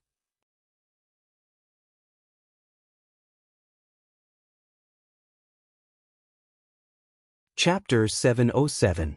Luo Nan walked briskly on the main street. He was surrounded by a bustling stream of people. Everyone walked hurriedly. The lights on their wristbands and various electronic devices lit up. They flew and rotated in the surroundings along with their body movements. It was as if Luo Nan's consciousness was cruising within the storm of the Abyss region. The storm of the Abyss region had yet to subside. The powerful electromagnetic field that was introduced through the electromagnetic configuration had undergone a partial mutation. It mixed together with the never-ending turbulence of the Abyss region to form an extremely effective reverse interference. It interweaved with the effects of the storm of the Abyss region on the material plane. Together, they formed the source of the blackout in the CBD region. Luo Nan did not solidify his configuration in the Abyss region. It wasn't that he couldn't, it was that he didn't need to. He was different from the vast majority of ability users. He was affected by the Wraith sign. He came and went freely within the storm and turbulence of the Abyss region. Even if he broke away from absolute observation mode, the secret text of I reflected in the Abyss region would only become more powerful with the vast ocean-like accumulation of soul strength. Luo Nan was able to freely switch between absolute observation and normal mode. This experience not only gave Luo Nan secrecy and convenience, but it also gave him a free and calm control. Therefore, he was able to transcend the Abyss region and set off a large-scale storm. The most technical aspect was that he was able to choose the parts that affected the Abyss region. He could freely switch between them or connect them in series or in parallel. For example, at this moment, the mysterious character I was reflected in the Abyss region under the support of the Wraith sign. It was completely empty, like a pedestrian that overlapped with the surrounding dark scenery. However, there were two sources of light on its body. One was the condensation ring configuration, and the other was the electromagnetic configuration. The condensation ring was the carrier for the expansion of perception, and the other formed an enormous source of interference. The two operated in parallel, forming a domain that could make one vomit blood. The condensation ring configuration, which had been tempered 1,000 times, was relatively introverted and stable. The electromagnetic configuration, which had just been condensed, was much more lively. It flew and revolved around the secret text of I. It shone with resplendent light. Every time it converged, there would be a slight change. It adapted to the environment of the abyss region and resonated with the material plane. It seemed omnipotent to control the omnipresent electromagnetic field. Luo Nen did not think of himself as Zeus. He did not forget that he was just a middle school student who solved problems according to established paradigms. Therefore, he was generally quite calm. On the other hand, the electromagnetic configuration did not break away from the scope of formatting theory. It could still be controlled and explained by the self-format. This was something he was very pleased about. Speaking of which, during this period of time, he was able to break away from the fixed pattern, and it felt even better. It was just like riding a motorcycle in the wilderness during the day. Now that he was walking on the crowded streets of the city, there was also a sense of freedom and pleasure, especially when there was a layer of darkness that he had personally created around him. This feeling was different from when he was in the wilderness. Over there, he could do anything he wanted. But here, he had to do something no matter what. There were people passing by him at all times. If Luo Nan wanted to, he could make these people dance according to his will. There was practically no difficulty at all. That should be quite interesting but also quite scary. Luo Nan was amused by his own thoughts. He clapped his hands and naturally received the cutting gazes of the surrounding people. Everyone, you don't have to thank me. I'm just a young man with a high moral standard. Luo Nen chuckled again. In any case, no one here recognized him. He wouldn't have the omnipresent location of the psychic wave network, and he wouldn't have to walk on the streets with the security arrangements of open and hidden sentries. Brother Ikuin, I love you, but you should just die from your position as a bodyguard. Live on as a sparring partner. Luo Nan's footsteps grew more and more agile. He hummed the guitar song that Ray Wen often practiced. He walked a long distance before he began to count down. 3, 2, 1. The electric current passed through millions of wires.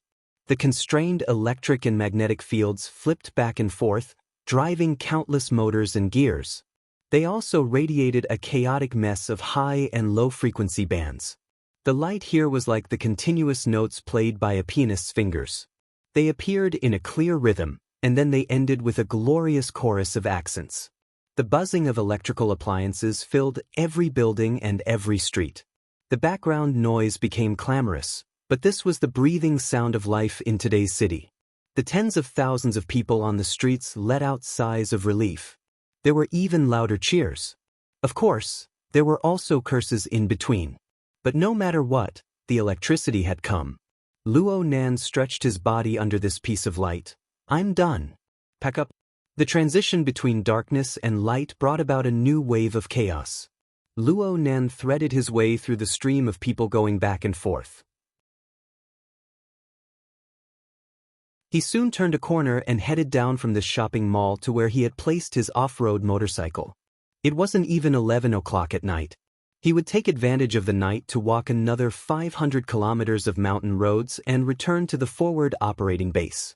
If the airdrop went smoothly and the deviation was small, he would be able to make it in time for tomorrow's breakfast. Aside from nutritious soup, he would also be able to have Cat Eyes bring a portion of tofu pudding. Perfect. Luo Nen turned into the elevator lobby of the shopping mall. It was already quite late, and with the addition of the power outage, the flow of people at the scene of the shopping mall was quite low. Everyone didn't have the mood to continue strolling, let alone those unlucky bastards who had been trapped on the higher floors. Most people were like Luo Nan. They took the elevator to the parking lot and prepared to leave. Therefore, the 10 elevators in the elevator lobby were unexpectedly full for several waves in a row. He shook his head and simply left the elevator lobby. He prepared to take the fire escape route. There were many other people who had the same idea. It was bustling with activity. Luo Nen mixed into the stream of people and walked forward at a pace that was neither fast nor slow. But there was still a distance between him and the fire escape door when his eyelids blinked. Oh my, the efficiency is off the charts. On Luo Nan's sensor network, police cars were closing in on the vicinity of the off-road motorcycle that was a key marker. The special police force members didn't wait for the motorcycle to come to a complete stop before jumping off one by one to protect the technicians. They used the mentality of removing mines and explosives to surround the novice motorcycle that had only traveled 500 kilometers. Oh, that's not right. It was more like some sort of boss going on patrol. Should he snatch it back? Forget it. He didn't have any enmity with the Spring City government or the military. He had already gone a bit overboard today, so he shouldn't push their nerves any further. Luo Nan's thoughts changed and he basically said goodbye to this off-road vehicle that he had just obtained not too long ago. What awaited it was perhaps to be dismembered into 8 pieces by the analysis center and be thoroughly investigated for any and all clues. Actually, it was quite easy to drive. Luo Nan gave a sigh of grief for his own mount. He deviated from the route and walked straight out of the shopping mall. There was a slight change in his plans. Right now he needed to find an off-road vehicle. Otherwise, he wouldn't have the ability to jump across the air. He would most likely break his legs if he really wanted to traverse a 500-kilometer mountain road. No matter what he wanted, he needed to have money. Luo Nan opened the virtual interface of his wristband and looked at the reserves in his personal treasury.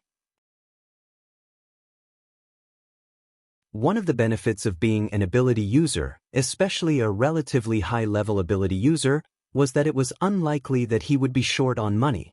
Especially during these 4 months, Luo Nan had opened up a few theory classes in a very unfriendly manner. Let's not talk about the reception of the classes themselves. Quite a sizable amount of credits and honor points entered his account every time. Credits were used in the secular world, while honor points were used in the inner world. No matter which side he was in, he was quite a wealthy landlord. Relative to his age. Yep, he could search for the nearest off-road vehicle specialty store. Cragburst was fully deserving of his authority in this field. Luo Nan possessed basic common sense under his influence. It wasn't difficult to choose a suitable consumable for the time being. Luo Nan prepared to search on the internet. Of course, he absolutely couldn't use his wristband. Otherwise, the SA would laugh until they cried. Hold on. Luo Nan suddenly thought of an extremely critical problem. Speaking of which, how am I going to pay? It must be known that this was a society of information, a society of the Internet of Things, and a society of authority. Legal residents only had one ID. All of their personal actions, network traces, and terminal consumption were all expended from this ID account. Even if the government blew the skies and placed privacy in the most important position, Luo Nan knew very well that practically everyone was transparent when faced with the government's machinery and capital power. As long as the SCA willed it, a person's time, place, store, method of consumption, amount of consumption. These basic information were simply like thick ink marks scribbled on a piece of white paper. They were clear, accurate, and completely exposed. Just like how he couldn't connect to the internet in broad daylight, he couldn't spend money in broad daylight either. The situation was even more serious. He could use the external neuron to create a shortcut when it came to connecting to the internet. But if he used the external neuron for things like transactions where both parties were willing to do it, was this a robbery? Of course, the authority network of the secular world couldn't cover everything. Back then, Luo Nan was able to find a channel like the Secret Star Forum to sell prohibited chemical compounds. For ability users, there were far too many channels for transactions. It was said that every secret organization and religion had their own internal transaction network. Xia City had an even higher level psychic wave network. Of course, the most common was the intranet of the ability user society known as the Wilderness Explorers Society. That place was a completely lawless place. The SCA didn't have any authority to speak of. Luo Nan had done quite a few transactions on the society's intranet.